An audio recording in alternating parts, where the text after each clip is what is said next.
चलो बोलो, आज आपकी बारी।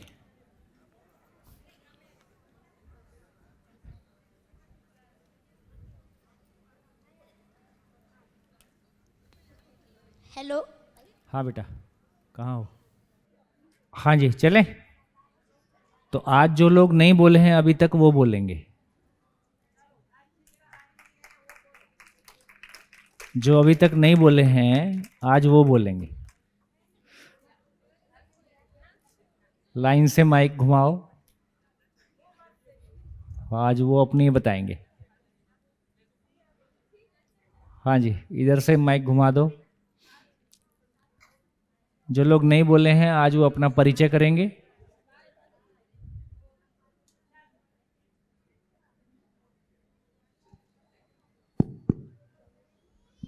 नमस्ते भैया। हाँ हाँ हाँ, गुड गुड।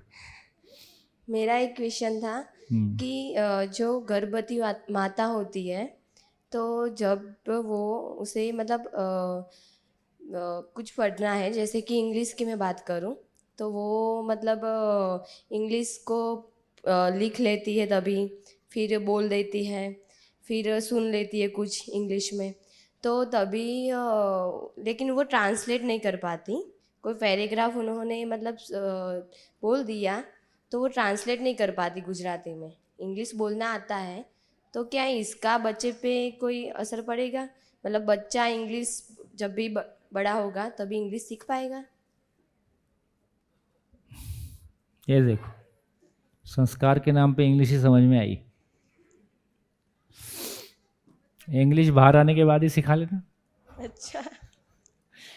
देखो, बच्चा हिंदी या इंग्लिश नहीं सुन रहा है, बच्चा तो आपका भाव को पहचान रहा है ना।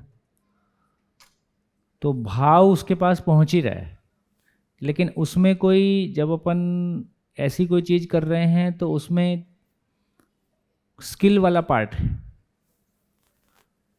शायद उसको स्किल के लेवल पे अभी कोई रुचि नहीं है। जीवन की रुचि संस्कार के अर्थ में है, जीने के अर्थ में है ना। तो वो उसका प्रभाव, कोई बड़ा प्रभाव होगा ये कहना मुश्किल है ना। जीवन की जो स्वीकार्यता है वो अपनी सार्थकता की स्वीकार्यता है। देखो, जब तक शरीर जवान नहीं होता है तब तक तो शरीर को, जीवन को, शरीर के बारे में भी शरीर की कोई संवेदना जीवन को नहीं आती, उसमें वैसा भाव नहीं आता है। और जब बच्चा गर्भ में है तो शरीर तो बहुत ही छोटा है, तो उसको हम अंग्रेजी की सिख बात सोचेंगे और कुछ और बात सोचेंगे, उसको उस जीवन को उसमें कोई रुचि नहीं है, उसकी स्वीकार्यता उसके लिए नहीं है। जीवन की स्वीकार्यता किसी किसी सही बात के लिए, जीवन जागृति के लिए, परिवार में बहुत प्यार से एक दूसरे से बात हो रहा है, तो जीवन की जो स्थिति है, माँ के जीवन की जो स्थिति है, उसमें कितना उत्सव है, उसमें कितनी खुशी है, और वो खुशी खाने पीने से आ रही है, ये एक वो उसका उसका फ्रीक्वेंसी अलग है। वो जो खुशी सही व्यवहार से आ रही है, मानवता के अर्थ में आ रही है, ज्ञान से आ रही है, सार्थकता से आ रही है, मीनिंगफुलनेस से आ रही है, वो खुशी अलग है। तो मुझको लगता है कि जो सही अर्थों में जीना है, जागृति है, सार्थकता है, उसका कोई प्रभाव बेहतर आएगा। ये अंग्रेजी से काम चलने वाला नहीं। और एक मेरा क्वेश्चन था कि जीवन विद्या का भी परिचय शिविर तो मैं कर ही रही हूँ। पहली बार कर रहे हो? नहीं, मेरा ये तीसरा शिविर है। कहाँ से हो आप? मैं तालेगढ़ स्कूल से, तालेगढ़ स्कूल से? अच्छा। गुजरात से ही हूँ। हाँ हाँ हाँ। तो मुझे इच्छा है बड़ी कि मैं अपने परिवार वालों को मतलब एक शिविर तो कम से कम मैं कराऊँ। आपके तालेगढ़ स्कूल के सारे टीचर्स के साथ में बैठा था हाँ। और सबको सुन के काफ़ी अच्छा लगा है, सबको सुन के काफ़ी अच्छा लगा और मुझको भी काफ़ी अच्छा लगा, खुशी लगी। तो मैंने उनको यही प्रस्ताव दिया, भैया इसको अपन लाइव नहीं कर रहे हैं ना, रिकॉर्डिंग कर रहे हैं। तो मैंने उनको यही प्रस्ताव दिया है कि एक शिविर आपके परिवारों सहित आप डिज़ाइन करें, और वो जो भैया साथ में हैं, पारस भैया, वो उसको लेंगे। तो आप अपने परिवारों सहित एक शिविर करो, तो उसमें आपके परिवारों में जो गति आएगी वो स्कूल में आएगी। नौकरी के लिए ये काम नहीं हो सकता है। ये काम जब तक आप में जाएगा, जब तक आप में नहीं स्वीकार होगा, आपके परिवार में स्वीकार होगा, परिवार में रिजल्ट आएंगे, उसकी जो खुशी है वो स्कूल में आएगी। तो स्कूल की खुशी परिवार में जाएगी, परिवार की खुशी स्कूल में आएगी। अभी स्कूल की टेंशन परिवार में जाती है, परिवार की टेंशन स्कूल में आती है। इसकी जगह में ये रिवर्स हो जाएगा। तो वहाँ से फिर अपनी गति और अपने परिवार की गति बनेगी। और उसके पहले परिवारों की स्वीकृति नहीं है, बाय द वे, लोगों की अपनी अपनी स्वीकृतियाँ रहती हैं। कभी मिलो, थोड़ा पिकनिक टाइप करो, ताकि आपस में परिचय हो, स्वीकार्यता हो। क्योंकि ला के शिविर में ऐसे तो घर वाले तो वो अपने बोलने से शिविर में आते नहीं हैं, तो उनकी स्वीकृति बनाने के लिए भी कुछ करना पड़ सकता है। और पारस भैया लोग उसमें एक्सपर्ट हैं, उन्होंने अपने यहाँ ये सब बहुत किया है। तो मिल के आगे बढ़ो, ये परिवार का काम है। ये अकेला व्यक्ति भी चले, कोई रुकावट तो नहीं है, लेकिन परिवार साथ में चलता है तो गति और अच्छी बनती है। जी।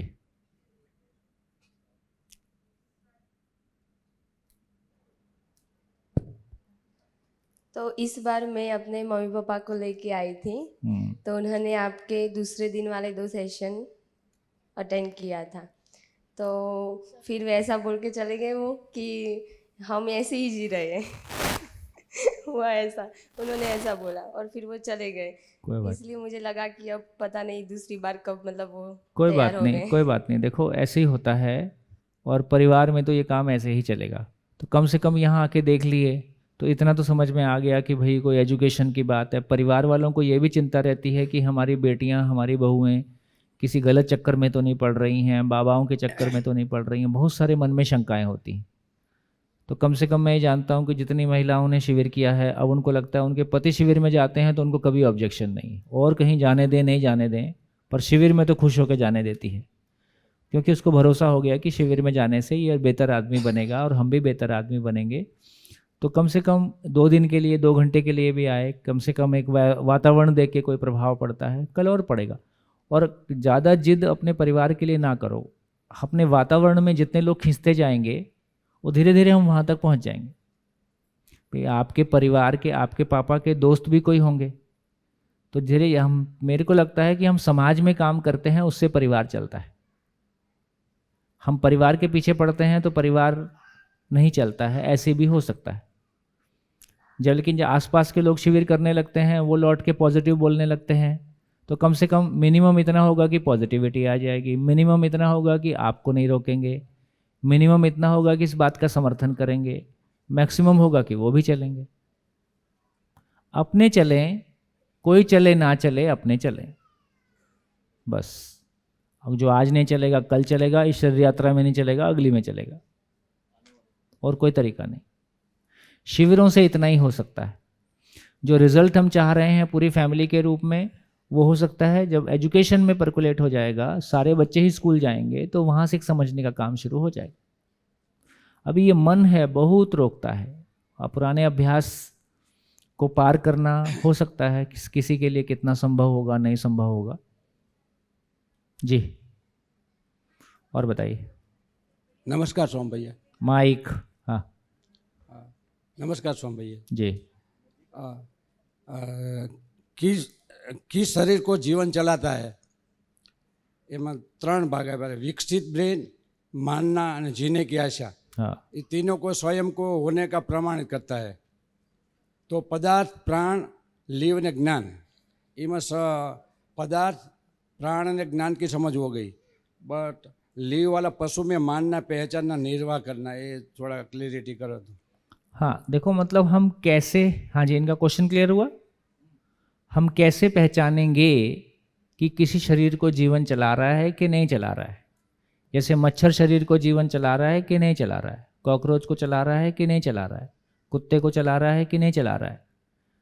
तो इसका मतलब ये हुआ कि पहचानने के 3 तरीके हो गए, 4 भी बोल सकते हैं। तो 3 तरीके में यदि सामने जीवन है, जैसे मैंने कहा कि यदि मानव केवल बैठिए, यदि मानव केवल ब्रेन से संचालित होता तो इसका मतलब वो केवल केमिकल ही है। तो केमिकल से केमिकल ज़्यादा प्रभावित करता है, केमिकल को केमिकल ज़्यादा प्रभावित करेगा कि विचार प्रभावित करेगा? केमिकल प्रभावित करेगा।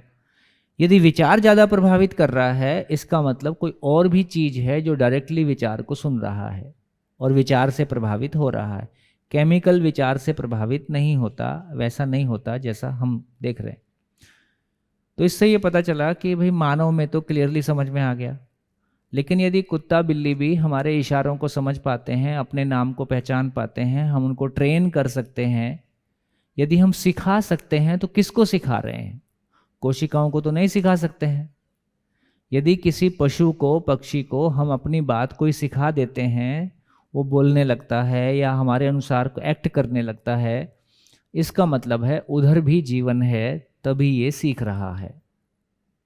ठीक, पत्थर को कुछ नहीं सिखा सकते, कोशिकाओं को कुछ नहीं सिखा सकते, क्योंकि कोशिकाएं भी मूल रूप में एटम और मॉलिक्यूल ही हैं। तीसरी बात है कि जीवन है तो वो भयभीत होता है। जीवन है तो उसमें जीने की आशा है। जब भी जीने की आशा टूटेगी वो भयभीत होगा।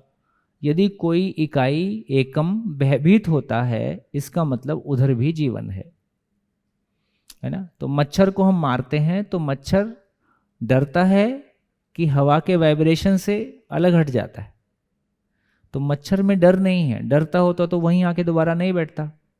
कुत्ते को 4 बार मारो तो आपको देख के आएगा ही नहीं उस गली में।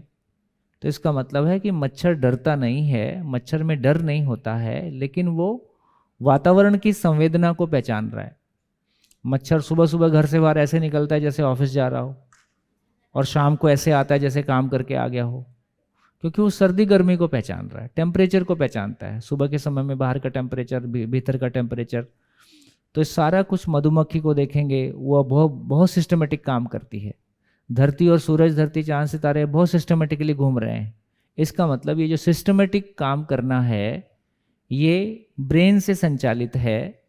मधुमक्खी में, कॉकरोच में, धरती प्रकृति विधि से अपने उस गति को पहचानती है। तो इस रूप में अलग अलग इकाई में स्वरूप अलग अलग है, तो वो हम अलग अलग पहचान पाएंगे तो हमको पता चलेगा कि कहाँ जीवन है, कहाँ जीवन नहीं है। तो पदार्थावस्था, प्राणावस्था को जीवन नहीं चला सकता। अर्धविकसित मस्तिष्क वाले शरीरों को भी जीवन नहीं चला सकता, कॉकरोच, मक्खी टाइप, है ना। विकसित मस्तिष्क मतलब मेनली मैमल्स, जो शरीर से शरीर पैदा होते हैं, उनमें अधिकतम संभावना है कि उनको जीवन ही चलाता है। और उसका फाइनल टेस्ट ये है कि हमको उसको कुछ सिखा सकते हैं और उसमें भय होता है ना। ये हम उसको फिजिकली ऑपरेट करके ब्रेन की हालत देख के भी पहचान सकते हैं कि इसमें विकसित मस्तिष्क है कि नहीं है। तो ये 3 तरीके हो गए। कोई शंका? बढ़िया जी। ये भाई वाला जो आपने बोला, उसमें जैसे आपने मच्छर और मक्खी का बोला, तो मेरा किया हुआ प्रयोग है, जैसे मच्छर को मारने जाते हैं तो उसको एक बार पता चल गया कि मुझे कोई मारने वाला है तो वो भागने लगता है। और मक्खी में भी अगर एक बार थोड़ा सा अपना हाथ छू, ये हमारा प्रतिबिंबन है। अच्छा, ये हमारा आरोपण है। उसमें 1 बार 2 बार का कुछ पता नहीं चलता है। वहाँ इतना ही है कि जैसे ही हमारा हाथ हिलता है तो एयर मॉलिक्यूल पूरा हिल गया। हमको एयर मॉलिक्यूल तो हिलता हुआ दिख नहीं रहा है, लेकिन वो एयर मॉलिक्यूल को हिलने को मक्खी पहचानती है। जैसे लोहे के एटम को लोहे का एटम पहचानता है। तो ये पहचानना, निर्वाह करना तो नेचर में पदार्थ अवस्था से आ गया। प्राणावस्था में वो और सूक्ष्म है और फाइन है। तो और प्राणावस्था की उन इकाइयों को ब्रेन चला रहा है और फाइन हो गया। पेड़ पौधों में देखेंगे, पदार्थ में देखेंगे, पहचानना, निर्वाह करना बहुत मोटे रूप में दिखाई देता है। पेड़ पौधों में देखेंगे तो वही कोशिका जमीन के नीचे से, आम का पेड़, नीम का पेड़ आजू बाजू लगाओ, नीम का पेड़ उसी मिट्टी में से कड़वे तत्वों को पहचानता है, आम का पेड़ उसी मिट्टी में से मीठे तत्वों को पहचानता है। उसमें कोई मिक्सिंग नहीं होती है, दोनों, एक मिठाई होता है, एक कड़वाई होता है। इसका मतलब है कि एक कोशिका का पहचानना, निर्वाह करना कितना फाइन है। उसी तरह से मक्खी और मच्छर में अब ये पहचानना, निर्वाह करना ब्रेन के लेवल पे आ गया है। अब ये और फाइन हो गया है। पशु में पहचानना, निर्वाह करना ब्रेन और विकसित हो गया है, ये और फाइन हो गया है। जो पशु शरीर को चलाता हुआ जीवन है उसमें पहचानना निर्वाह करना जीवन में मानने के आधार पर है। जीवन और ब्रेन सिंक्रोनाइज हो गया है, जीवन ब्रेन के अनुरूप हो गया है। मानव में ब्रेन को जीवन के अनुरूप काम करना है, रिवर्स है। तो पहचानना निर्वाह करना, मानने के आधार पर पहचानना निर्वाह करना, और जानने के आधार पर मानना और मानने के आधार पर पहचानना निर्वाह करना, ये इवोल्यूशन हमको पदार्थ अवस्था से जागृत ज्ञानावस्था तक दिखाई देता है। तो ऐसा हम दृष्टि है, जैसा देखना शुरू करते हैं वैसा दिखना शुरू हो जाता है। हाँ जी, बोलो बेटा। वनीता सोजित्रा, सूरत से आई हूँ। 5 दिनों से देखा है कि मैं क्या कर रही थी और क्या करना चाहिए, कैसे गुड। जीना क्या समझ में थी आया? और क्या समझ में आया? क्या कर रही थी? मैं जिस चीज़ में सुख ढूंढ रही थी वो तो मेरा सुख था ही नहीं। वो पता चला कि ये सुख नहीं है, भौतिक सुविधा। क्या करती हो? मैं हाउस वाइफ हूँ। अभी 3 महीने पहले मेरी शादी हो गई है? हुई। मैं तो सोचा अभी पढ़ रही हो गई। 3 महीने पहले ही मेरी शादी 3 हुई महीना है। पहले ही शादी हुई। पर शादी के बाद बहुत सारी गड़बड़े मीन्स हो रही थी। वो आपने कल बहुत सारा क्लियर करवा दिया कि कहाँ पे अटक रही थी। अब जाके पता चलेगा कि वो बहुत गलत था, अब ऐसे करने का है। और एक क्वेश्चन भी है कि मैं यहाँ पे आके बहुत क्लियर हुई हूँ, तो मुझे मेरे हस्बैंड को भी यहाँ पे लाना है, तो उसे मैं कैसे ला के आऊँ यहाँ पर? क्या कह के क्या समझा कर आऊँ? कुछ मत लाओ, अभी नई नई शादी है, प्यार की कसम दो, ले आओ, अभी मान जाएगा। मेरे लिए 7 दिन। तुम मेरे को कुछ गिफ्ट देना चाहते हो तो 7 दिन दे दो, बस दे देगा, और 3 महीने में दे देगा। 2 साल के बाद मुश्किल है। वो बोलते हैं तू कुछ भी मांग ले, पर ये मत मांग। ठीक है, तो आप बढ़िया अध्ययन करो, बढ़िया समझो, आपके आचरण में कोई स्टेबिलिटी आएगी। देखो, फिर से कहना चाहता हूँ, हम एक दूसरे में सुख तलाश रहे हैं। हमारा अपना कटोरा खाली है, वो कटोरा कभी पति के सामने लगा दिया, कभी पिता के सामने लगा दिया, कभी वो आइसक्रीम पे लगा दिया, कभी वो कहीं और लगा दिया। वो स्टेशन पे नहीं रहता, अल्लाह के नाम पे दे दो। हमारी भी हालत ऐसी ही है। सुख भीख की और कहाँ, कभी मेरे कपड़े के नाम पे दे दो, मेरी शक्ल के नाम पे दे दो, और मेरी गाड़ी के नाम पे दे दो, और है ना, ये नहीं चलेगा। हमको अपने सुख के लिए आत्मनिर्भर होना होगा। जब होता है ना, किसी के पास गाड़ी है तो दूसरे से गाड़ी मांगता है तो गाड़ी मिल जाती। आपके पास गाड़ी नहीं है, दूसरे से गाड़ी मांगोगे तो नहीं देगा। ये बात समझ में आ रही? इसका मतलब है कि हमारे पास सुख होता है तो फिर सामने वाला भी देगा। सबसे बड़ी गलतफहमी तो यही दूर हुई कि दूसरों में गलती नहीं है, हम में ही गलती है। हाँ, बस बस। वो ये कर रहा है, वो ये कर रहा है, उससे हाँ। हम दुख हो रहे थे। अति अभी अपेक्षा हमारे दुख का कारण है। हमको अपेक्षा करना नहीं आता है। हम दूसरों से अपेक्षा कर रहे हैं। खुद से क्या अपेक्षा करना है? जिसकी खुद से अपेक्षा सफल नहीं हुई है, उसकी अपेक्षा दूसरों से भी सफल नहीं होगी। Thank you. तो अपने लिए थोड़ा सा स्टैंड लेके चलो। अभी बिल्कुल बढ़िया, अच्छी उम्र है, अभी से संभल जाओगे तो आगे की ज़िंदगी बेहतर हो जाएगी। जी, नमस्कार भैया। कहाँ हो? या यहाँ नहीं हो? हाँ, अच्छा, उधर। हाँ मैं तालेगढ़ स्कूल से हाँ। अंजलि ठाकुर। हाँ। मेरा एक प्रश्न था कि आपने बोला था कि मैं आत्मा में मेल या फीमेल नहीं होता, तो मेरे ख्याल से जो फीमेल होती है वो मेल से ज़्यादा सेंसिटिव होती है, इमोशनल होती है। हाँ तो उनका मैं जो होता है वो मेल से ज़्यादा सोचता है, उनको कोई बात ज़्यादा सेंसिटिव लगती है और वो रोने लगती है। तो मेरा क्वेश्चन है कि जो फीमेल होती है उनका मैं कुछ अलग प्रकार का होता है, मैं ऐसा मानती हूँ। हाँ, ठीक है, अलग प्रकार का अभी तो है ही है। चूंकि हमने स्वयं को शरीर माना है और मैंने जैसा माना है मैं वैसा हो जाता हूँ। तो मैंने स्वयं को शरीर माना है और शरीर में जन्म देने की घटना के आधार पर और फिर परंपरा से प्रभाव के आधार पर माँ भी कुछ सुनाती रहती है, देखो तुम लड़की हो, तुमको ऐसा, समाज भी कुछ बोलता है, तो माँ कुछ बोलती है, समाज कुछ बोलता है, शरीर कुछ बोलता है। ये तमाम चीज़ें मिलके हमारी एक कंडीशनिंग हो जाती है और उस कंडीशनिंग में जन्म देने की घटना के आधार पर उसकी संवेदनशीलता, जैसे माँ को कोई शंका नहीं है कि बच्चा मेरे शरीर का हिस्सा है, तो जैसे बच्चे को जो फील होता है वो माँ को फील हो जाएगा। तो ये जो संवेदनशीलता है वो महिलाओं में ज़्यादा होती है शरीर के आधार पर, जन्म देने की घटना के आधार पर, परंपरा के पोषण के आधार पर। जी, जैसे जैसे जागृति आएगी इतना अंतर नहीं दिखाई देगा जितना अभी दिखाई देता है। हाँ जी, माइक माइक।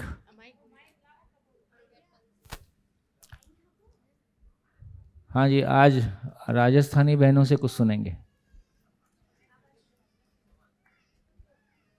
हेलो, आ रहा है ना? हेलो, बोल रहा आ रहा है? आ रहा। मेरा नाम अस्मिता सुतरिया, मैं सूरत से हूँ। अभी तक मैं ऐसा सोच रही थी कि मैं लेडीज हूँ ना, अगले जन्म में तो मैं जेंट्स ही हूँ, मुझे फीमेल बनना ही नहीं है। उसका कारण भी मैंने तो उस दिन बोला था कि मैं अपने आप को जज कर रही थी। मैं अपने पास किसी का नाम भी नहीं लिखती हूँ, इसलिए मैं अभी बोलती थी मुझे काम करना है, घर संभालना है, बच्चों संभालना है, बाहर जाके जॉब करनी है। तो मैं अपने हस्बैंड को भी बोलती थी अगले जन्म में तो मैं ही जेंट्स बनूंगी, मुझे लेडीज बनना ही नहीं है। तुमको पत्नी बनाऊंगी। हाँ वो पर अभी सोच रहा ने, कल से सोचा तो ऐसा लगा मेरा हस्बैंड कमा के लाता है, मैं जितना पैसा मांगती हूँ उतना मुझे पैसा देता है, जो बोलती हूँ वहाँ घूमने ले जाता है, जो मगजमारी करती हूँ तो चुपचाप चले भी जाते हैं। तो अभी अपने जीवन से संतुष्ट नहीं था, अपनी मनमानी भी करती हूँ, घर में भी करती हूँ, बाहर जाके भी करती हूँ। आना था तो उसने मना किया, फिर भी आ गई। तो अभी मुझे दिक्कत किस बात की है कि मुझे फीमेल नहीं बनना, वो पता चला। अभी तक तो मेरे मम्मी पापा को भी मैं यही बोलती हूँ मुझे लड़का ही बनना है, लड़की बनना ही नहीं है। पर अभी तक वो नहीं सोचा था कि जो मिला है ना उसमें खुशी नहीं ढूंढा, उसमें आनंद ही नहीं ढूंढा, नहीं मिला उसके पीछे ही दौड़ी। मेरे हस्बैंड को ऐसे बोलती तो आपको क्या है, सिर्फ कमाने जाना है, रात को जाते दिन से एक ही काम करना है ना आपको थोड़ी बार बार 10 काम करना है, धंधा ही करना है, बिजनेस करना है, और कुछ काम तो नहीं करना है। समाज में जाना है तो आप चली जाना, वहाँ जाना है, मुझे अपने वहाँ डेमो है, आई थिंक बिजनेस में जाना, मीटिंग है, मैं जा रहा हूँ, तुझे जो करना है वो करना, बच्चों के साथ भी। वो देख देख के चल रही थी, पर कल देखा तो जो मिला है उसमें मेरे हस्बैंड से ज़्यादा मुझे सुख था, पर वो मैंने देखा नहीं था। आज पता चला कि मुझे फीमेल ही बनना है अगले जन्म। थैंक यू, धन्यवाद। और हाँ, एक मैं बोल देती हूँ कि मुझे जो काम नहीं करना है उसके 1000 बहाने मिलते हैं, वो पता चला। मुझे इस शिविर में आना ही नहीं था, इसका कितने सारे बहाने बनवाए। 2 बार तो रजिस्ट्रेशन करवा के कैंसिल करवा दिया, करवाती हूँ कैंसिल कर देती हूँ, करवाती हूँ कैंसिल कर देती हूँ। उसका रीज़न एक मेरे पास रीज़न का है, ढगलो है। मेरा ऑपरेशन हुआ बेरियाटिक का, 2 महीने अभी हुए, એટલે मैंने ऐसा बोला मैं बैठ नहीं सकती हूँ। तो उसने बोला तू सो के सोना, सो जाना तुझे सोना है तो। बाद में मैंने बोला मैं कभी कुछ खाती हूँ ना तो मुझे वॉमिटिंग हो जाता है, घर पे 1-2 दिन में वॉमिटिंग होता है। अभी इतने भारी शरीर में पद्मासन में बैठी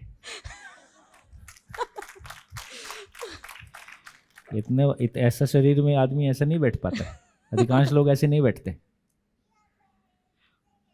और मैं बोलती थी मैं घर पे भी कुछ भी खाना खाती हूँ ना तो मेरा वॉमिटिंग का प्रॉब्लम रहता है। 7 दिन से इधर आई हूँ, 1 दिन पहले हम लोग आए थे, एक भी बार वॉमिटिंग नहीं हुआ है। 2 महीने से एक भी दिन 2 दिन ऐसा नहीं हुआ कि आज मुझे वॉमिटिंग का प्रॉब्लम नहीं हुआ है। मानसिक हाँ, वो मैंने देख लिया। और मैं सुबह 6 बजे की ट्रेन थी हमारी, 4:30 बजे मैसेज छोड़ दिया जिनको कि मैं नहीं आने वाली हूँ, मुझे आना ही नहीं, मुझे पेट में दर्द हो रहा है। अरे वो ऐसा भी नहीं है कि नहीं होता था, तो उस समय होता था, मैं टेबलेट भी ले रही थी। मेरा हस्बैंड भी बोल रहा था नहीं जाना है तो कोई बात नहीं, उसको तो ऐसा ही था कि नहीं जाओ।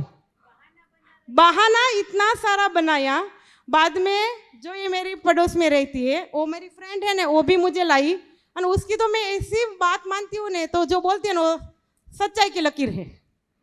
वो मुझे इतना सारा सुनाती है तो अभी मैं उसके ऊपर इतना ट्रस्ट रखती हूँ ना कि जो झूठ बोले तो भी मुझे सच लगता है, इतना सारा उसको मानती हूँ। गुड। हाँ पर बाद में ये उसकी दे माइक।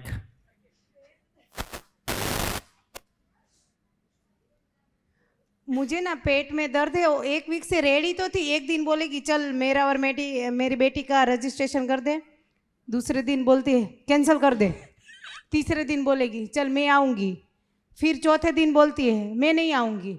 फिर आना था तो 4:30 बजे मुझे मैसेज भेजा कि मैं नहीं आने वाली। तो रात को उसने मुझे फ़ोन किया कि पेट में दर्द है, तो मैंने उसको समझाया कि पेट में दर्द है तो इधर भी सोएगी तो इधर तो तुझे घर का कुछ काम करना पड़ेगा, तो इधर से शिविर करने आएगी तो तुझे पूरा आराम मिल जाएगा, तू अभी सब बहाने छोड़ और आ जा। बाद में 5:30 बजे इसका फ़ोन आया, वो मेरे पड़ोस में ऊपर ही रहती है फ्लैट में, अस्मिता भाभी चलो ना। मैंने बोला नहीं मुझे पेट में दर्द है, नहीं आना है। और પછી बाद में वो बोलती है चलो ना आपको, मैं तो कल आ जाऊंगी, शिविर तो कल ही स्टार्ट होने वाली। लेकिन ऐसा करो कल आपको नहीं अच्छा लगे तो वापस आ जाना। तो मैंने कहा ठीक है, पर मुझे खाने का दोपहर का बनाना था, मैं कुछ क्या बनाऊँ, नहाने जाओ के खाने का बनाओ, 6 बजे का ट्रेन था। वो बोल रही है चलो मैं आपके लिए खिचड़ी बना देती हूँ, आप नहा के तो रेडी हो जाओ। और मैं आई तो मुझे इतना सारा अच्छा लगा, अपने बच्चे के लिए भी मैं आना पहले चाहती थी। बाद में सोचा अपने मायके जाना है ना, वो रीज़न था मेरा। कल देखा मैंने कि मुझे इधर से पहले अपने मायके अपने बहनों के साथ पापा के साथ जाना था। जो 1 साल में छुट्टी मिलती है ना, उसमें मैं मायके जाती हूँ 15-20 दिन। तो मैं इस रजिस्ट्रेशन में आई तो मुझे 15-20 दिन से 10 दिन उधर कटवाना पड़ेगा, इधर शिविर के रहने के लिए 10 दिन ही उधर रहने मिलेगा। इसलिए मैंने ऐसा सोचा था कि मुझे मायके जाना है, और रीज़न के साथ मैं इधर नहीं आना चाहती थी। और आई तो मुझे इतना सारा अच्छा लगा कि मैं कोई भी काम होने तो साइड में मुक देती हूँ। अपना ऑपरेशन का था, बैठ नहीं सकती हूँ, डॉक्टर ने मना किया था, फिर भी पूरा दिन बैठती हूँ। पहले पीछे बैठती थी तो सो जाती थी, तो 4 दिन से तो इधर ही बैठो आपके सामने, क्या आपके सामने बैठो कि मेरा ध्यान उधर रहे, वो मेरे मन से कुछ ना हो, ऐसा मुझे लगा। और सब काम में ऐसा ही अभी यहाँ से स्टार्ट करूंगी कि मगज में मन में रखती हूँ कि ऐसा हो रहा है, ऐसा हुआ। Thank you. और ये दोनों को ज़्यादा थैंक यू, इतना मेहनत किया मेरे लिए। थैंक जी जी, देखिए आप लोगों को देख के हमारा भी भरोसा बढ़ता है, क्योंकि हम लोग की जर्नी अलग तरह की रही, हमारी तलाश थी, और हम इस चीज़ को पाने के लिए, समझने के लिए ज़िंदगी में हर कीमत चुकाना चाहते थे। लेकिन आप लोग की ऐसी ज़रूरत नहीं है। लेकिन उसके बावजूद भी यदि ये बात आप लोगों पे इतना असर करती है, आप लोग को समझ में आता है, तो इससे हमारा भी विश्वास बढ़ता है कि हर आदमी चल सकता है। बढ़िया। हाँ जी भैया, मैंने तो इसको ही मायका घोषित कर दिया है, मायके जाना एक शिविर करके आओ। हाँ, वैसे ही है, वैसे ही है। पीछे 2 राजस्थान वाली बहनों को सुनेंगे। हाँ जी, सबको अपना परिचय बताना है और सबको बताना है कि आपको कैसा लग रहा है, और आपको राजस्थानी में अपनी भाषा में बोलना हो तो वैसा भी बोल सकते हैं, संकोच ना करें। पहले आप बोल दो, पहले आप ही बोल दो, आप भी राजस्थान से ही हो। मेरा नाम दिव्या है और मैं राजस्थान भिलवाड़ा से हूँ, और ये मेरा 7वां या 8वां शिविर होगा। और यहाँ पे जैसे कि भैया ने खुद ने बताया है, मैं गर्भ संस्कार के लिए आई हूँ, और काफ़ी सीखने को हर बार आते हैं, कुछ ना कुछ नया सीखने को मिलता है। और आज जैसे मेरे पास खूब सारे क्वेश्चंस थे जो मैं मेरे हस्बैंड से पूछती थी, तो वो बताते थे जो मुझे समझ में नहीं आता था। तो फिर ये कहते थे तुम्हारा सवालों का जवाब तो सोम भैया ही दे सकते हैं, उनसे पूछना। मैं कहा मेरी हिम्मत नहीं है उनसे पूछने की, जो आसपास में जो लोग बैठते हैं उनके भी सेम इसी प्रकार के ही क्वेश्चंस आते हैं, तो उनसे ही मुझे मेरा आंसर्स मिल जाते हैं।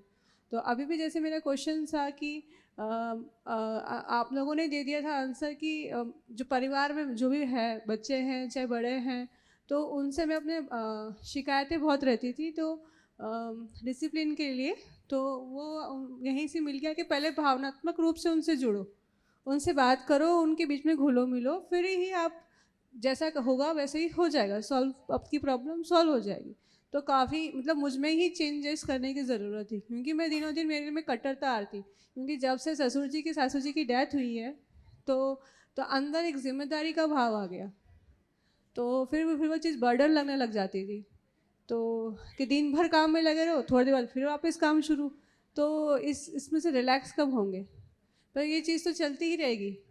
अपने को अपने भाव विचार सही करने हैं, तो ये चीज़ मैंने यहाँ जाना, तो इससे बहुत काफ़ी रिलैक्स हो पा रही हूँ मैं। वही तो यही है। और आपका रिलैक्स रहना ही बच्चे के लिए पोषण है। हाँ, ये बात है। और ये भी स्वीकार किया कि अब मुझे घर जाके फ्री नहीं बैठना है, और मुझे अपने पे काम करना है, और परिचय शिविर जितना हो सके मैं उतना समझूं, और अध्ययन में भी ऑनलाइन बैठे बैठे समझूं।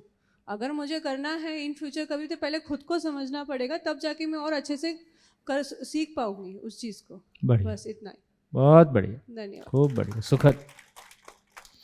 हाँ जी, आगे चले, बोलिए बोलिए, आराम से बोलिए, घर है अपना, इसमें क्या है। मेरा नाम प्रकाश है, राजस्थान जैसलमेर से। थोड़ा माइक ऊपर कर लीजिए।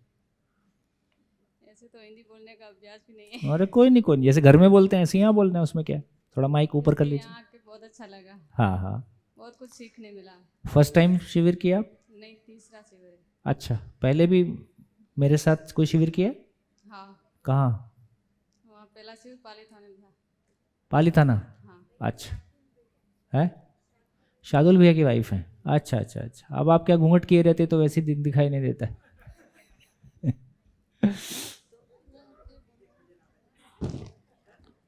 हाँ जी, परिचय परिचय, आप संकोच ना करें, बढ़िया बढ़िया बताएं, कहाँ से आए, कैसे हुआ।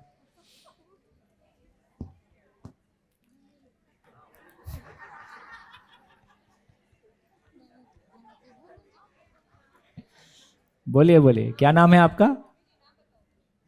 मेरा नाम सीमा कौर। थोड़ा माइक ऊपर कर लीजिए। मेरा नाम सीमा कौर, हम जैसलमेर से आए हैं। जैसलमेर से आए। और परिवार कितना बड़ा है? परिवार हम इकट्ठे रहते हैं। इकट्ठे रहते हैं, कौन कौन? ये सादुल सिंह मेरे देवर है। सादुल सिंह जी आपके देवर हो गए, तो आपके पति सादुल सिंह जी हो गए, और दो ही भाई हैं?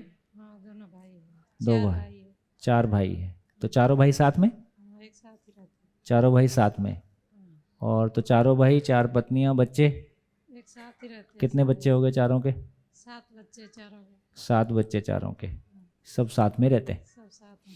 आप फर्स्ट टाइम शिविर कर रहे हो, पहली बार शिविर कर रहे हो? नहीं, मेरा तीसरा शिविर है। तीसरा शिविर। आपने कहाँ किया पहले? पहले 4 भुजा में किया था। 4 भुजा में किया था, हाँ हाँ, 4 भुजा में किया। तो बताओ आपको शिविर करके क्या अच्छा लगा?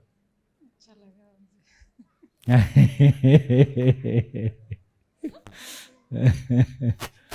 हाँ जी, बोलो बोलो बोलो। हाँ, क्या नाम है आपका? मेरा नाम भावना है। भावना मैं है। जोधपुर राजस्थान से हूँ। आप रहने वाली जोधपुर राजस्थान की हैं, और शादी होके इनके परिवार में आई? नहीं नहीं, मेरा ससुराल जोधपुर में है। ससुराल जोधपुर है। हाँ। तो आप सादुल भाई की क्या लगी? अच्छा, अलग परिवार से हैं? हाँ, फैमिली रिश्तेदार है। रिश्तेदार हैं। तो आप रहने वाले कहाँ के हैं? जैसलमेर के? नहीं नहीं। जोधपुर ससुराल है, और पाली डिस्ट्रिक्ट में मेरा मायका है। अच्छा अच्छा, तो अभी आप आई हैं, आपके पतिदेव? हाँ। अच्छा, ये आपके पतिदेव हो गए, बहुत बढ़िया। कैसा लग रहा है? मेरा ये फर्स्ट शिविर है। मुझे बहुत सारा एक्सपीरियंस मिला यहाँ से, बहुत कुछ सीखा है। अब यह है कि आगे क्या होता है लाइफ में। अभी न्यू मैरिड लाइफ है, इसलिए। कितना समय हुआ मैरिज को? 1 साल हुआ है। 1 साल हुआ। और एजुकेशन में क्या किया? ग्रेजुएशन की है मैंने। ग्रेजुएशन किया है, अच्छा बढ़िया।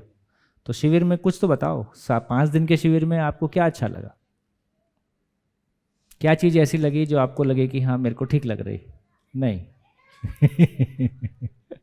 ठीक है, आगे याद आएगा तो बताना। हाँ जी, और पीछे दे दो। हाँ जी, नहीं ये तो आगे दे दो। हाँ जी, बोलिए बोलिए बोलिए बोलिए बोलिए बोलिए।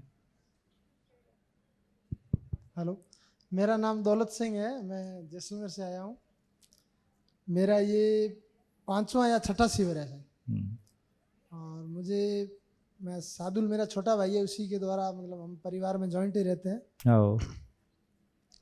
यहाँ पर मेरा वैसे तीसरा शिविर है विश्वनगर में। और पहले मेरी मतलब यात्रा में क्या, फौज से रिटायर्ड हूँ, तो फौज की एक अपनी अलग मानसिकता थी, मतलब जिंदा रहने के हिसाब से, शरीर के हिसाब से। तो यहाँ आके कई चीज़ें क्लियर हुई है। और पहले जीवन में क्या क्वेश्चन बहुत थे, मतलब समाज में और हर जगह पे कुछ ना कुछ क्वेश्चन मार्क था। अभी इस जीवन विद्या से जुड़ने के बाद में ज़्यादा क्वेश्चन नहीं है, मतलब अपने आप में आंसर और तृप्ति है कि भाई ऐसे लगता है कि कुछ मतलब अपने आप में संतुष्टि मिल रही है कि ये वास्तविकता है। नहीं तो पहले कई चीज़ों में वो रहता था भी ये ऐसा नहीं है, शायद लोग ज़्यादा लोग बोलते थे, उसके बाद में भी लगता था कि मैं कुछ थोड़ा अलग, मतलब मुझे थोड़ा अलग लगता था आस्था में, और कई चीज़ों में थोड़ा क्वेश्चन मार्क थे। जैसलमेर में कितने लोग हैं जिन्होंने शिविर किया हुआ है? जैसलमेर में मेरे 2-3 मित्र हैं, मतलब मेरे और सादुल के एक ही हम मित्र भी, हाँ, छोटा हाँ। सा है तो आपस में जो मेरे मित्र हैं वो उसके भी है, रिश्तेदार वगैरह मैक्सिमम 7-8 जने हैं हमारे 7-8 परिवार के, 4-5 और 2-4 जने और हैं बस। तो वीकली जी। कभी बैठते, ऐसा वीकली मंथली कभी बैठते हो? हाँ, मतलब गांव जाने से सादुल के पास बैठते हैं, तो सादुल तो क्या अभी कई चीज़ें उससे समझते हैं और वो थोड़ा जीवन में भी उसी तरीके से जीता है।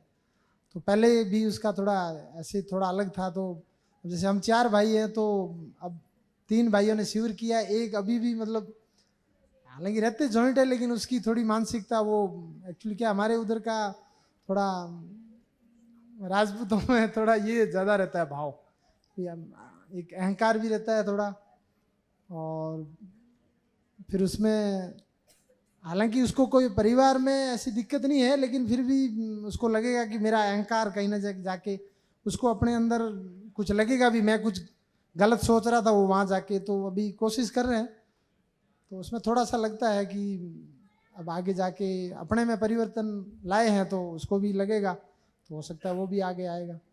जी जी नमस्ते। बढ़िया। हाँ जी, और पीछे दीजिए। हेलो, नमस्ते भैया, मेरा नाम नरेंद्र है और ये मेरे पिताजी है और आगे मम्मी जी और अच्छा। सादुल सिंह जी मेरे चाचा है। अच्छा और मेरा ये आपका 5वां शिविर है। अच्छा जी। तो तुम तो शिविर में आके तो कभी बोले नहीं हो। नहीं, क्वेश्चन उठते थे फिर वो चाचा से ही पूछ लेता था मैं, कोई ना कोई जवाब मिल जाता था।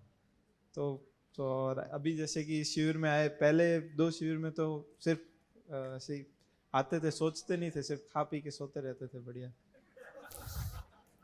तो अभी थोड़ा सोचा है, जैसे कि हम अभी घर में भी देख रहे हैं चाचा जी वगैरह किस तरह जीते हैं, घर में परिवर्तन आ रहे हैं, समाज में कैसे लोग आपस में झगड़ रहे हैं, हम परिवार में व्यवस्थित कैसे हैं।